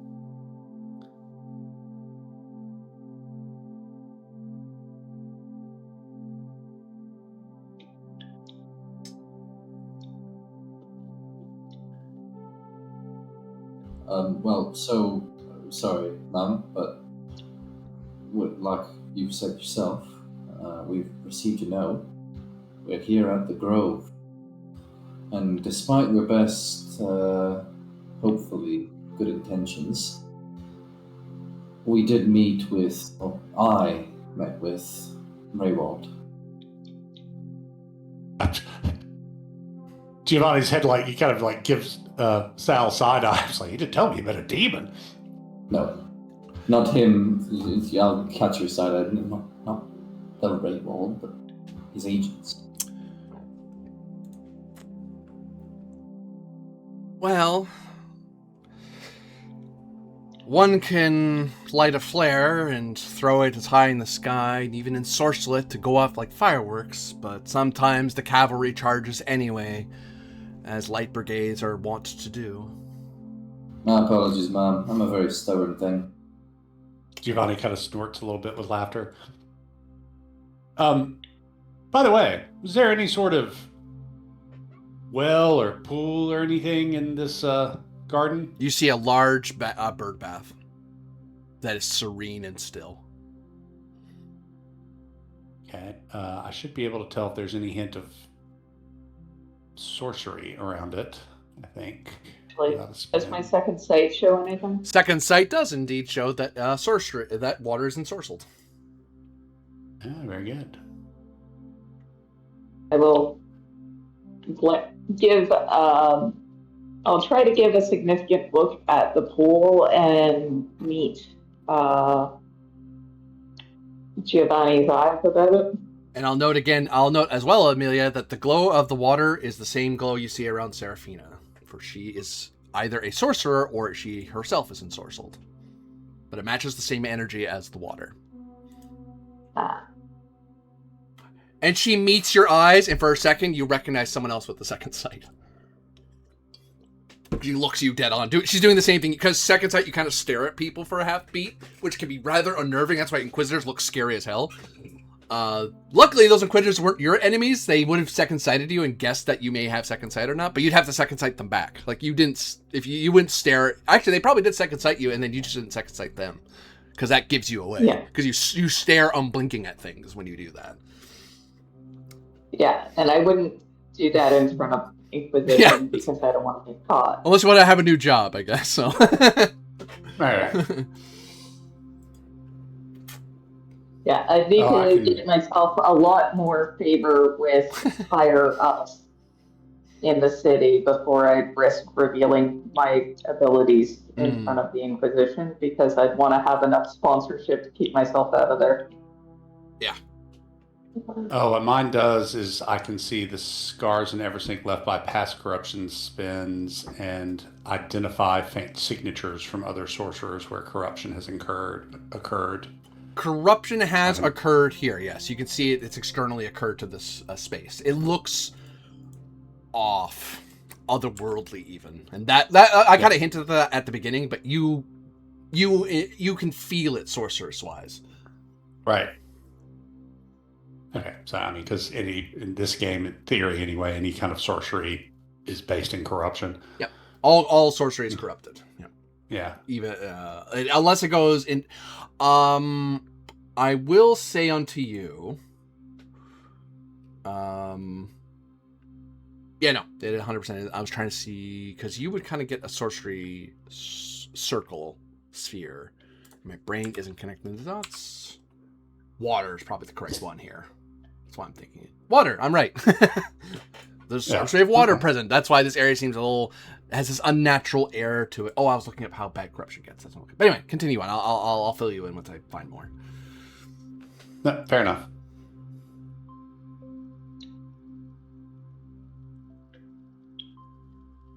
Say, this is such a lovely grove, with a slight emphasis on grove, that you have created for yourself. A wonderful place of respite in the city.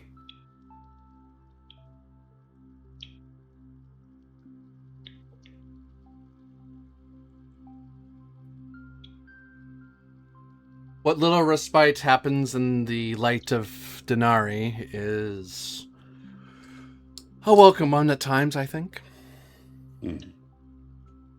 Not all things must be shimmering in gold and silver. She says, being somewhat blasphemous with that remark.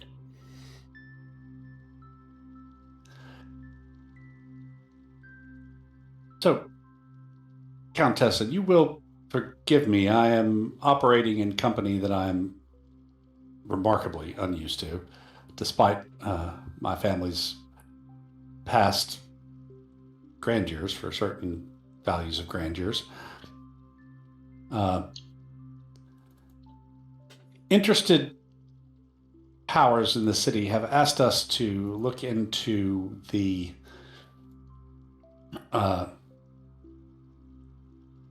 recent collapses of new structures in, let us say, less salubrious areas of the city, and to see if we can find any actionable evidence of malfeasance on the part of whomever. We don't think you're involved in this, or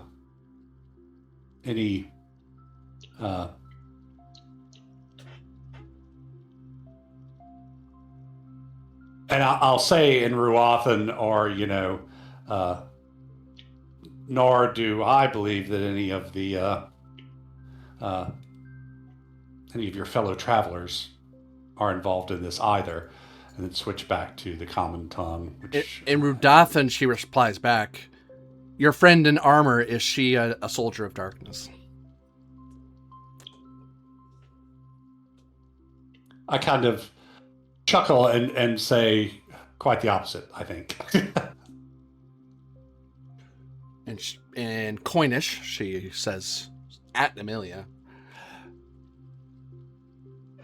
"Your steel has cut down many people, good and ill, in the name of the law. How do I know you will uphold what is right rather than what is legal? They are not the same thing, Sentinel." I shrug and I gesture towards Giovanni, and I say, "He's still alive, isn't he?" She gives you a look. Raises her eyebrows. What? The brutality of Eversink never ceases to shock me. I mean, you asked how you wanted to know. Yeah, I did. Or how you were to know. That's true. Well, then, you've come to my door asking questions. So ask, Slinks. And you hear no bile. You hear no bile. To her, it feels like a title, a role that you wear. What's going on with the houses in town? Corruption and greed, the finest skills of Eversink and the Church of Denari. Now, she's certainly not wrong about that, I mutter. We suspected it might have been insurance fraud at first. The Guild of Ironmongers selling substandard and sub-quality iron, which caused the buildings to collapse. Yet there seems to be a bigger plot. One, perhaps, which we must not delve further into, for we risk our lives and perhaps the whole balance of the city. Am I correct in this assumption? Before I answer, I would ask you a question in exchange. For Denari frowns on things given freely. Shoot. I am in her city, after all, much to my annoyance. But I would ask what you intend to do with the information I give. Like I've said to the middle manager of the Ironmongers Guild, I just want my people to stop dying. This is not the high class of Alderhall, nor is it the rich priests of the Temple District. These are commoners from Sag Harbor and the Tangle and the Foreign District. People trying to live their lives day to day. They have a job, they have a family to sustain, and they know what it's like to be without basic necessities. Food, water, or perhaps even a roof over your head because it collapsed. Deaths need to stop. That's what I intend to do with it anyway. She glances at Dosai and Zangui. With actionable evidence, I intend to feed the perpetrators to the Triskadine. One part of the city that does work. The Triskadine. Oh, what was that? The Triskadine. Also possibly the Watch. Well, if you want... I hope. Oh, sorry, go ahead. Oh, that's all I added, was just chiming in about possibly handing them over to the Watch. Well, then I answer that you're on the right track, as far as I'm aware. Though I would suspect that the amount of coin and wealth being moved is more than enriching a virtuous house or virtuous guild. instead lies in the hands of those who would most benefit from the vault of greed and most benefit from the vault of corruption. And those who work iron, virtuous or not, can only benefit so much from either. So if you want a simple answer, the ironmongers are more than apt to satisfy the Watch and the Triskadine. But if you want to achieve what Squinting Sal here wants to achieve, you're going to need to upset a very powerful Mercanti.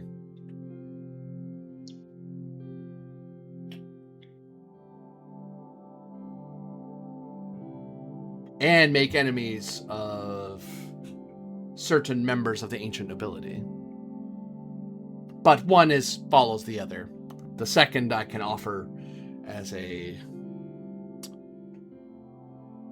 coup blow for your achievements. But the first, well, the first you may not want to pursue. Slinks, I know, especially an Iversint, can be very motivated by profit rather than ideals. For ideals do not feed the soul is fed by coin and wealth alone. So says the church. I know when I'm defeated, and I know that for our career this path will not be particularly healthy. There will be a time, dear lady, when perhaps my goal will be the only one that remains before us. At that time, perhaps we shall take it. But I don't think we shall take it now. Then I don't think I have anything further to tell you, I think. If all you want is a solution, you have it. Feed it to the Triskadine or the Watch, and people will be arrested and jailed, and the problem will go away. But the true perpetrators will evade you. There is one thing we could ask of you, perhaps. You can always ask anything of me. A name? Of? The ones responsible? Do you really want that answer? Well, and to be clear, I'm unconvinced that we can't both end this problem and the people who are truly causing it, and receive our wages for hire. You know your trade better than I do. I'm a little more direct in my problem solving. I can guess. And I've nodded her armor and the Sharpie thing on the desk. She is clearly not a slink. That is not how she solves problems. I, for one, know that the Triskadine has ways of dealing even with the ancient nobility and the powerful Mercanti. Now, those ways may be slower than some of us might like, but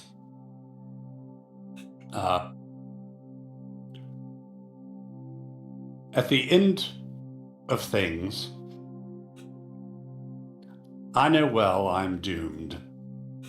And I know well that whatever good I do may be tainted. But until I meet my doom, I would like to see at least a little less predation by the powerful upon those they consider their underlings or their lessers. Consider it this way, if you will, though. There is merit to waiting. Rushing into things possibly won't do us any good. But sitting and waiting for the right opportunity, the right moment where we can strike, is something that we can do. Yeah, fair enough, but the good Countess here seems to be offering us some, granted, dangerous information that might allow us to know who to strike and when that time is. Yes, and she does that very willingly because, pardon me, Countess, but how does this exactly benefit you? No one in Everson does anything for free. You said it yourself. I answer a calling. It is a calling to bring Eversink out of the darkness it dwells in. That can't be a single day. That can't be a single battle. Eversink has been too long and is too ensorcelled in its way for that to be easily done. So, like any great castle, any great fortress, one doesn't take down the entire castle. One merely weakens stones, saps the walls, and finds the corrupt and exposes them. I do not profit from this. I will minorly profit, I suppose, but not in a way that you would be satisfied with, I think. I profit for my goal and my cause. So know, with all honesty, that in aiding me, or accepting my aid in this manner, I imagine you will make enemies. For even if you're not of my cause, you may be attributed to it. Rightly or no, I do not I will never falsely claim you to be of my cause unless you voice it fully and openly and embrace the water. But if you don't, and you don't have to help me, for me to help you, well, scurrilous associations are enough for an inquisitorial burning. As we all know. Well, the thing about making enemies is that if one does it right, at the same time that one makes those enemies, one can make friends. I tend to favor the friend route than the enemy route myself. Make the right friends, your enemies won't matter. There's that, but it is Eversink, my lady. The city supported by trade demands trades and balances and accounts, and so one rarely gets to only make friends or only make enemies. So, yes, for my part, whatever you can tell us about this corruption and those ultimately behind it, I'd like to learn, particularly since it does appear to involve, by your own handwriting, a demon.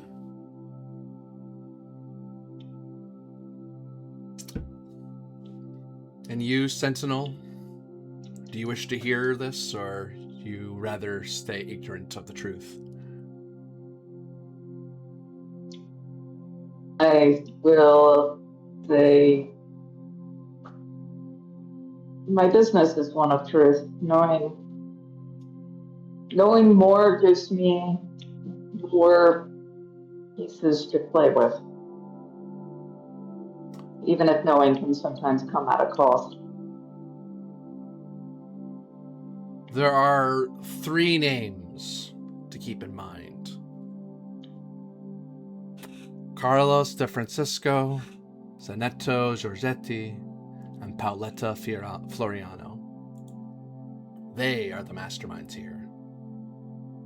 They are my foes. And, truly, at the end of your investigation, likely yours. So that was De Francisco, Giorgetti, and who? Carlos de Francisco, Zanetto Giorgetti, and Paoletta Floriano. The Ivorists, the Raiders, and the Sorority. That was, you have it as Zenobi Giorgetti. Is it Zanetto? It is supposed to be Zanetto, yeah. My mistake. Okay. I'll give Giovanni a look. That explains the visitors. The sorority is involved. Well, and to be fair, I mean, the visitors don't have a high opinion of me anyway. Nor I of them, but, they honestly, they look for excuses.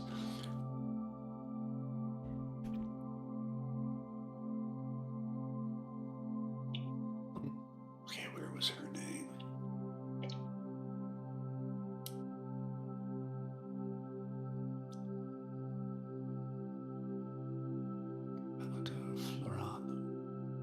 Belletta Floran.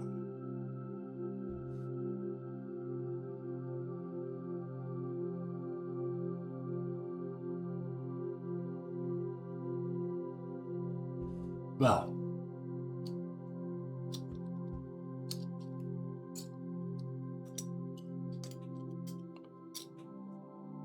flip side of that coin is,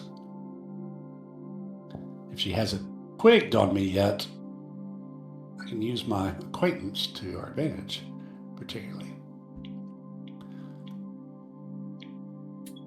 Golden Raiders, it sounds like my high school football team. Well, we can turn in the information to Verona.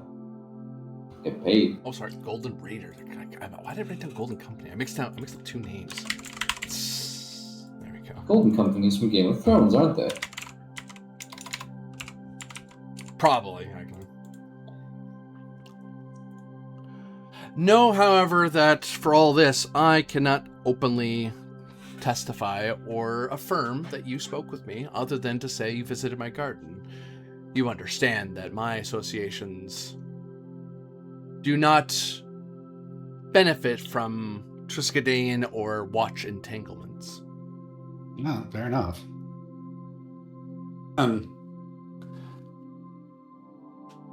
Well, we know the ultimate perpetrators, but we still need enough evidence, because honestly, the Ironmongers need to pay for their part in this as well. So we need to find our employer actionable evidence.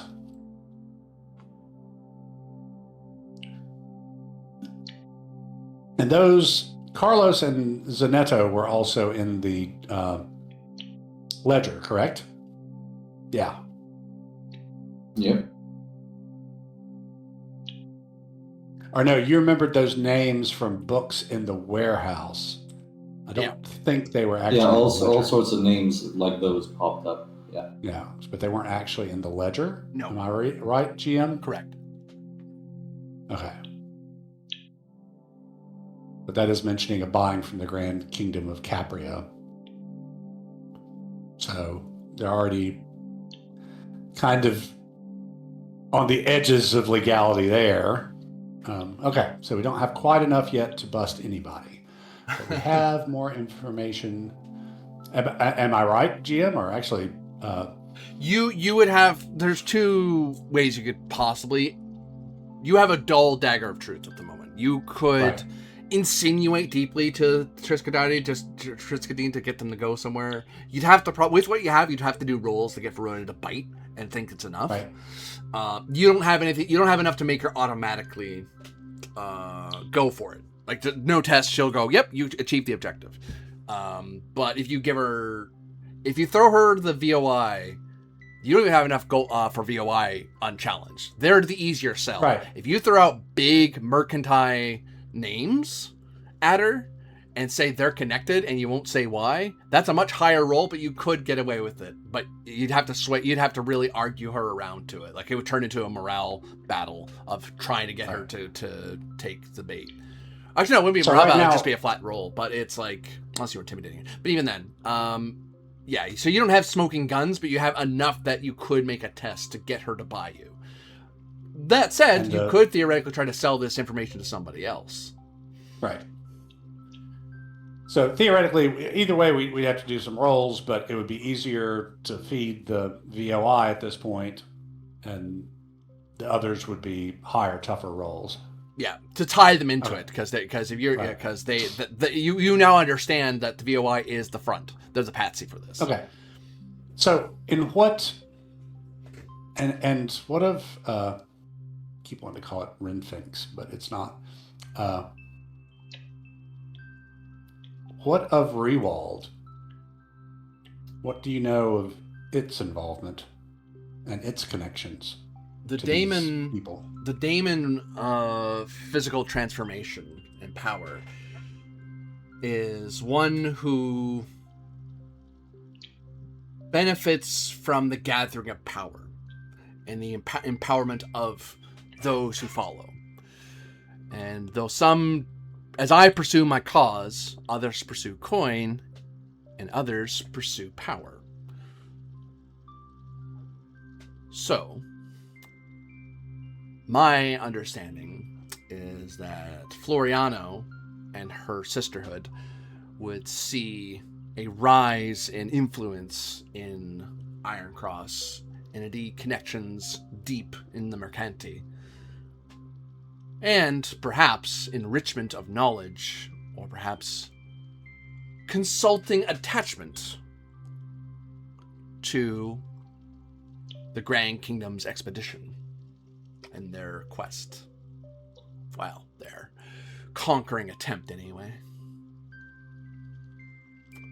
And Raywald would benefit greatly from such a thing.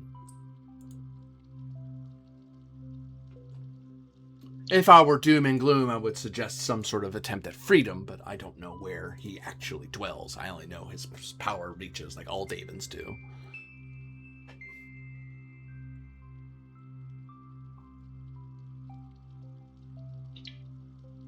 I do not know if the entire sisterhood is involved, I will admit, but Pauletta and I have always had our differences, and there are different things we pursue in life. And I know what she pursues, and she knows what I pursue, so. The ancient battle of light and dark, or I suppose light and power, I suppose, or water and power, I guess is better, is more accurate.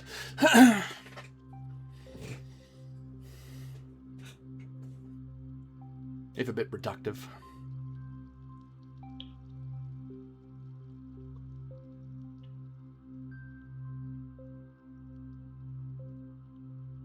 I mean, theoretically, I could have a conversation with Walt directly. Don't know if I could actually compel him to tell me anything. Would that count as evidence? Honestly, conversing with demons, that's hearsay. I mean, you know, I'm just saying I could do it. Let's just go try and sell the girl a story. See if she'll pay us. I honestly want to get more info before we... I mean, I'd like to get to the point where even at least the ironmongers... I'd like to get like solid evidence where we wouldn't have to make a roll for the ironmongers. And then with that, we could probably get the Triskadine on the hook by, you know, saying, but this is, you know, they're the front operation. There are more powerful forces behind them. You know, we can, you know, would you be interested and be willing to pay if we, you know, at some point were able to reveal those to you? And they would probably be yes, but particularly if we have like, okay, here's solid evidence that, yeah, these guys are involved, but 100% we don't think they're the ultimate masterminds behind this. There's something bigger. This is just the front. But here's the front. If that's all you want, fine. But, you know, we can undertake this kind of larger, longer term investigation if you want, you know, but it's going to be on a longer time frame. But I'd like to have more evidence, stronger evidence against the guild itself before we go back to, is it Alvisa Morello? Yep. Is that our, yeah. Well, she's a mid-level guilder. She's not the head of the guild. Oh. Squinty Sal never got to her. I was, is it Verona Giovanni who's our Triskadine contact? Verona Giovanni is the Triskadine contact, yes. Yeah, that's what I meant to say. Okay. So you never talked with Alvisa Morello? No, I was stopped at middle management. No, Okay, she's like... Hold on. Sal, you did talk to her. She's the one you intimidated. Oh, she's the one. Sorry, I thought we were discussing the big cheese of the guild. Yes, I spoke to her. Okay, so she's the one who who may or may not have been a cultist in disguise. Well, but if you intimidated her, I mean, did Blackmailed. you spend? Yeah, well, but did you spend like a point of an intimidation to do it? No, what was it, GM? Was it skullduggery? Was it something else? You had a morale battle with her. You knocked her to 0 morale. That's right. In one fell swoop, she went down, I think. Okay. I mean, she might have been hoping you would get killed, but I don't know. And maybe it was a trap in revenge for intimidating her. But it was accurate information. So, okay. I mean, if all you want is to feed the dogs of the city, then you need the actual ledger. Because what we have is a copy. And only the guild leaders keep the actual ledgers. So, and you guys like feed me in here. And Corbinian, I've got 2 points of alliance with the Triskadine. I mean, am I thinking, with what I know about the Triskadine, am I kind of thinking around like the right path? Like, okay, you asked if the Ironmongers had anything to do with it. They do. Here's the evidence. But they are a front for a larger operation. I'll jump in for a second because I forgot about your allegiance with them for some reason. You could owe them favors and just force them to eat it because they believe in you enough. You would just owe them for something else later, because you'd be giving them an incomplete. If you walked in now, just to let you know, if you walked in now, you could force feed it at them, and they would take it but they would take it as a favor or grudge against you, as it were, because they now have to complete the rest of the investigation because you gave them some leads, some of the evidence, but not the smoking gun. So they have to go find the smoking gun instead of you, which that's not what they were hoping you were going to do, but you could force the issue. Go, look, I did as much as I'm willing to do. I'm done. And you could force it. But continue. Sorry, I wanted to jump on that before I forgot about that. Yeah. I forgot you had 2. So but my whole thing is, okay, we were hired to investigate the virtuous organization of Ironmongers to see if they were connected, were involved in the destruction of the houses, article, blah, blah, blah. So that's the current job. Mm-hmm. So my bit is we get hard proof, go back to them and go, yeah, they are, but this is the tip of the iceberg. We're willing to go and see if we can figure out the base, and we have some leads. But that's going to be kind of a longer term because that's some major powers in the cities. Do you want us to poke that bear, and then we can poke it or not, or our leaser? And if so, are you willing to pay for us to poke that bear? Mm. Because that was the gig, was investigate the virtuous organization of Ironmongers. That's what we were hired to do, and we can go,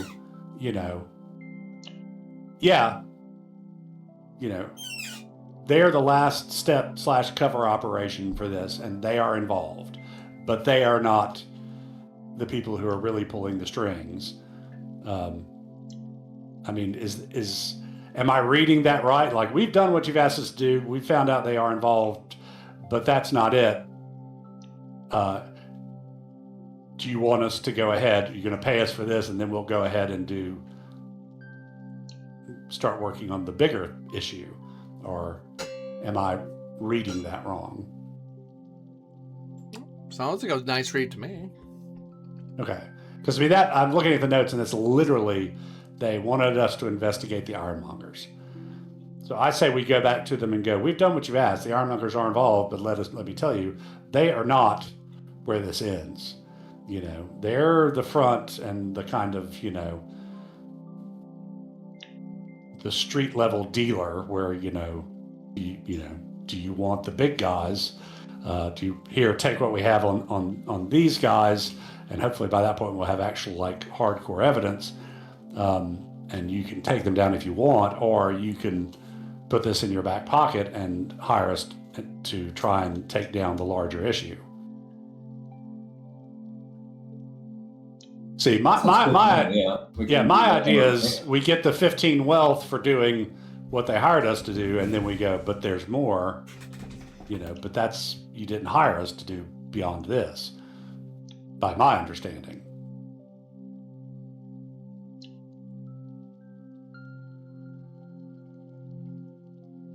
It's like, do you want a retainer of slinks if you need us? Here we are. Right. There's a bigger thing going on. Hire us. So, and we could work on, even if they don't want us to do that, we can work and take these guys down, which we probably should, but, Yeah. I'm just saying, we get hard evidence on the ironmongers, then, we've done what they hired us to do for the 15. And then we can try and, say, we have some leads that indicate that this goes much higher and much deeper, but you hired us to look into the ironmongers. Here's this. So, okay. What about heist, Sal?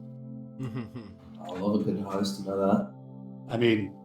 If it's the guild masters who have the original ledger and that's what we really need, then, I'm thinking stealing it.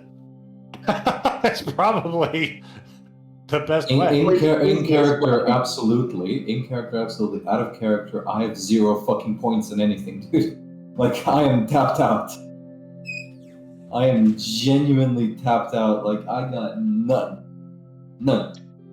Right, but at the same time, we don't necessarily have to do this today. We do the investigations, maybe find out, where they keep their stuff. Every day, you can 5. So you can get another. So you could get some refresh points to spend. Yeah, so. I'm saying, Totally up. I'm saying we keep investigating. We can build up, hopefully, your points. And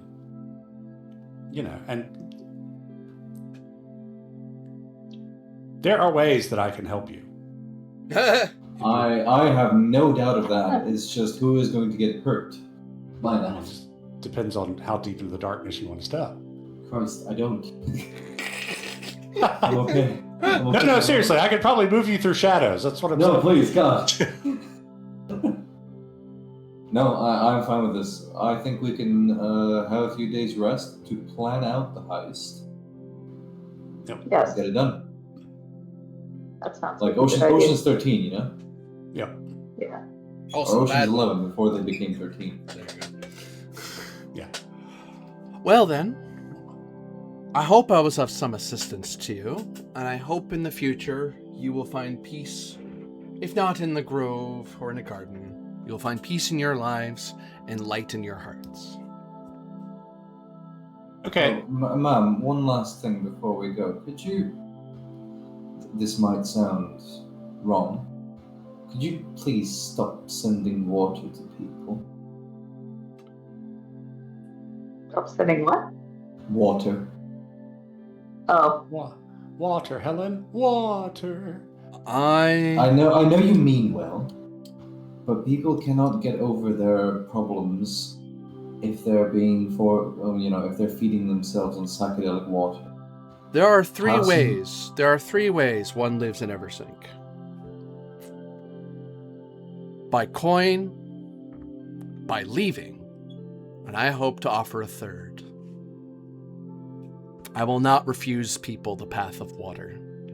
When the goddess here, the self-styled goddess that she is, would offer them coin instead.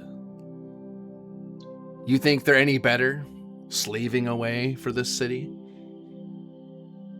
than I? I never said that. I said that you were I'm saying it is, sir. For you have known poverty, but you have not known the chains wealth gives you.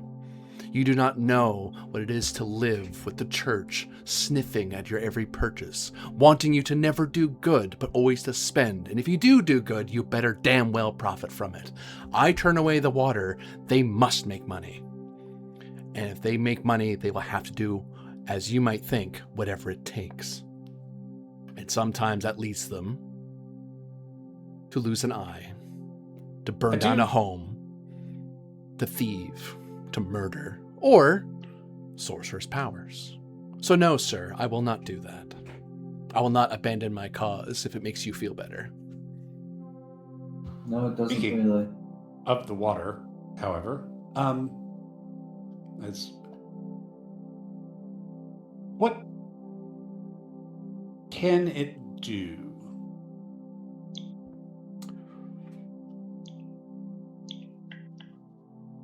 It frees one from the bounds of Denari's blessing and relieves them of disease. Though, in price, it does cause terrible chills and strains upon the grove from which it comes from. We minimize the impact upon those who drink it, but someday that will not be infinite. Someday we'll have to make a choice, and I will have to find some way to continue giving people water.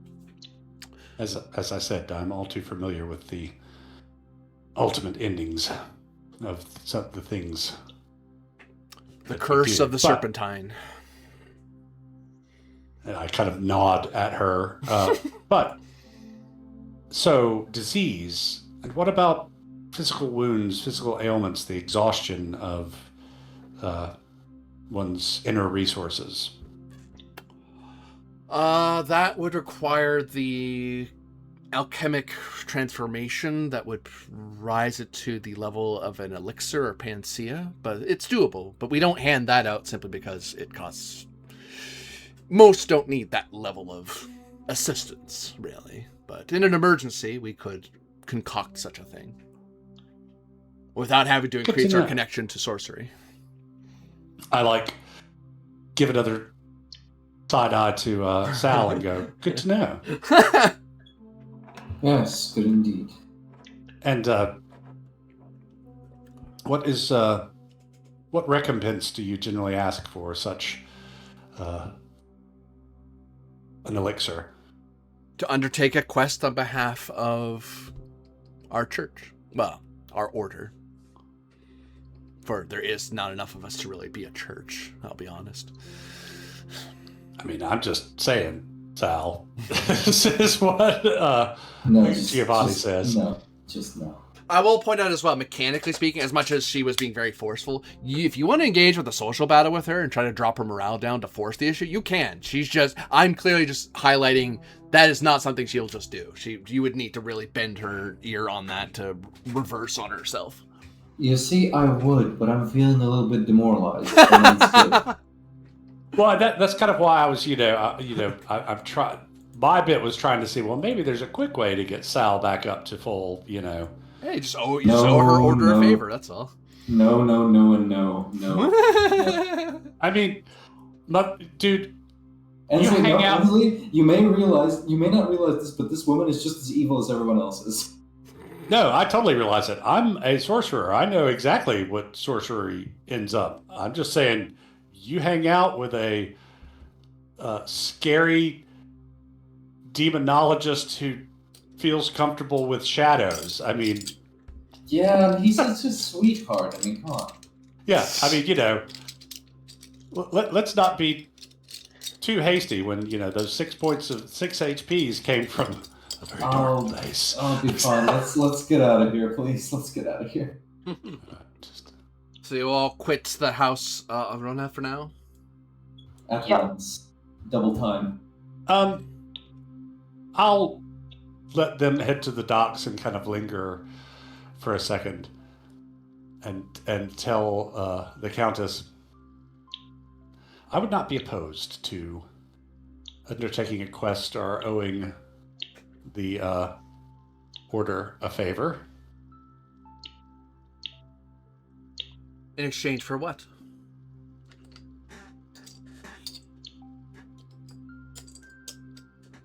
Well, the elixir you mentioned sounded pretty darn handy. But I will tell you what.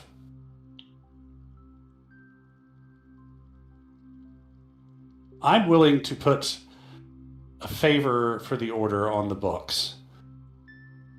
A favor for a favor.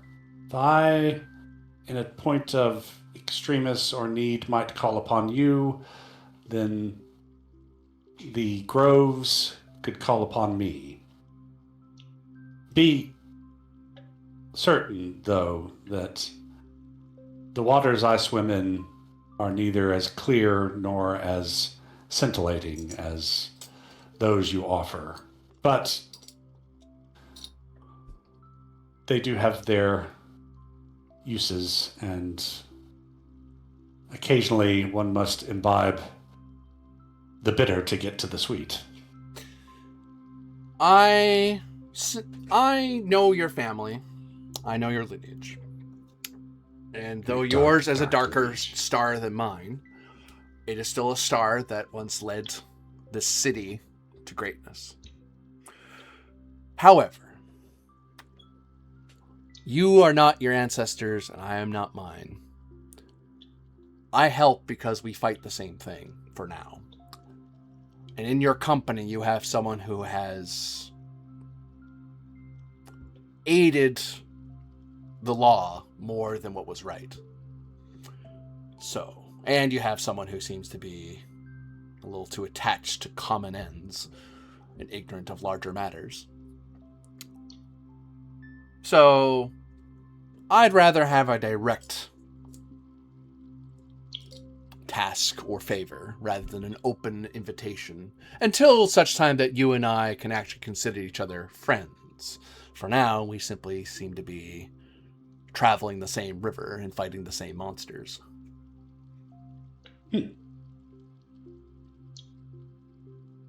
Fair enough. If you wish that elixir, I can get it to you, and you can owe me that favor. Well, the order, not me specifically.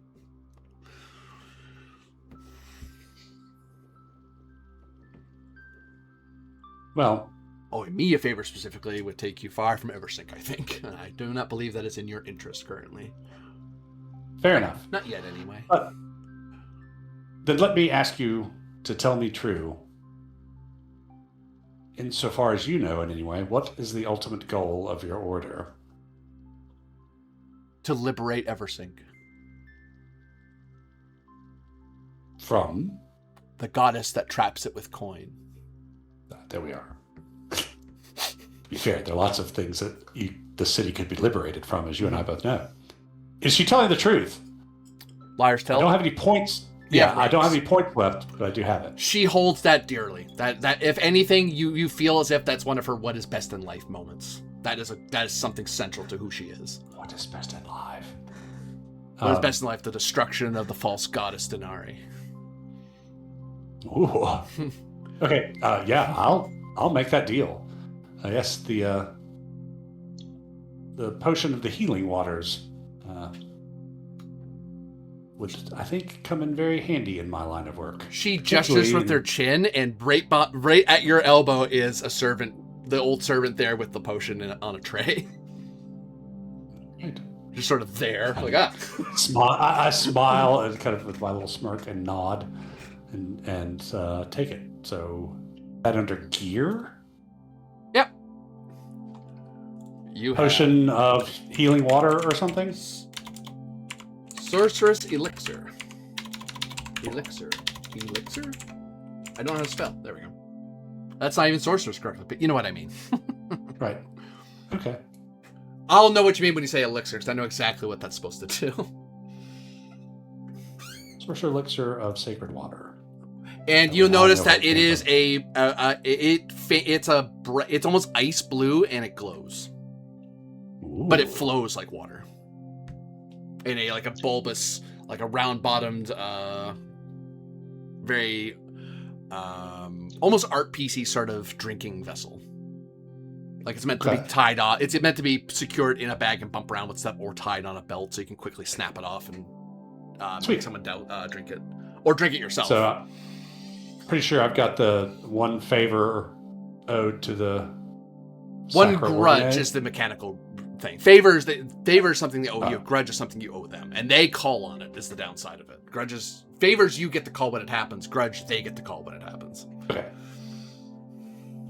Though this could turn them into an ally. When you owe an ally a grudge, it usually is a good thing for them to do that. They'll just ask you to help them with something, whether or not you want to, but they'll ask you to do it to settle the. Yeah, grudge. because when I hear grudge, I think kind of negatively, but that's not really how I'm looking at this deal. I mean, mechanically, it's a it could be grudge. negative. Yeah. Yeah. Okay.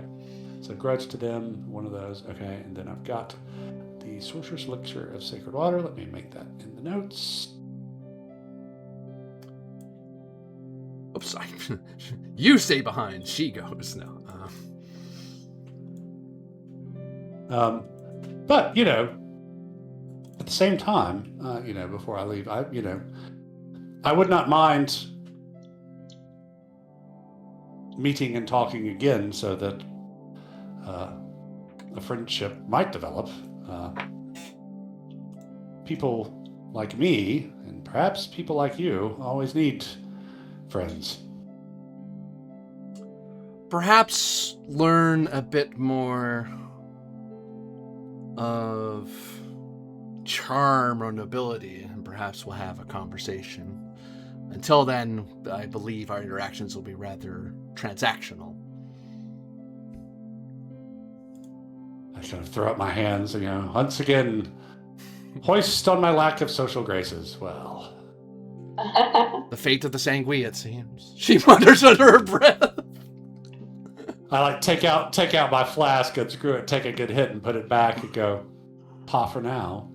And I out with the others. Because for her to be friendlier with you, you would need to have a rank at least in one of those, or spend a point. Okay. And it's like, we're not the same cloth, you and I. We're not going to get along. Fair enough.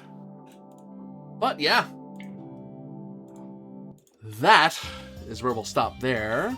Actually, and before we go too much further, I will throw out a single refresh token because you did get useful information out of her. You could have easily ticked her off, or made an enemy of her, or got into a morale fight, which that would have been totally fine. There's no penalty to do. Well, there's no mechanical penalty for doing that, but so if you want to spend that point toward refreshing something, this is the time to do it. Hey, you want a point or? You go ahead. You need heist. Yeah, I need to get ready for the heist. Okay, going back to stealth. I tried to get you all buffed up, but no. No. Sure, let the guy who deals with demons heal my wounds, but not the woman who deals with, To be fair, you used leeches. Well, yeah. They were demon leeches, but they're leeches. They're demons, in their own right. They are. And I'm going to check to see if I can give you advancement yet, because we have been in a few sessions. Normally you get advancement after finishing an investigation, but this investigation, I will say, theoretically, you guys could have thrown these guys under the bus last episode, but you would have had to do a roll and everything. Now you're at a point where you could do it anyway, but again, there's a risk to staying on a mystery and not moving on, but sometimes staying on a mystery means you get more information, more rewards, or more risks, as the case becomes. So this will be. So are we at the point where we would not have to make a roll to go? We finished what you asked us to do, but no. You'd have to roll. You'd have to roll for sure. You don't have smoking gun on the VOI yet. Okay. You have usable evidence, but not enough to smoking gun them. And as for getting an advancement point, I will wait till after next.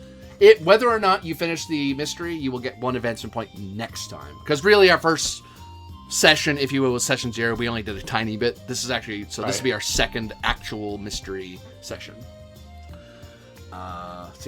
And you only get one advancement. Slow and gumshoe.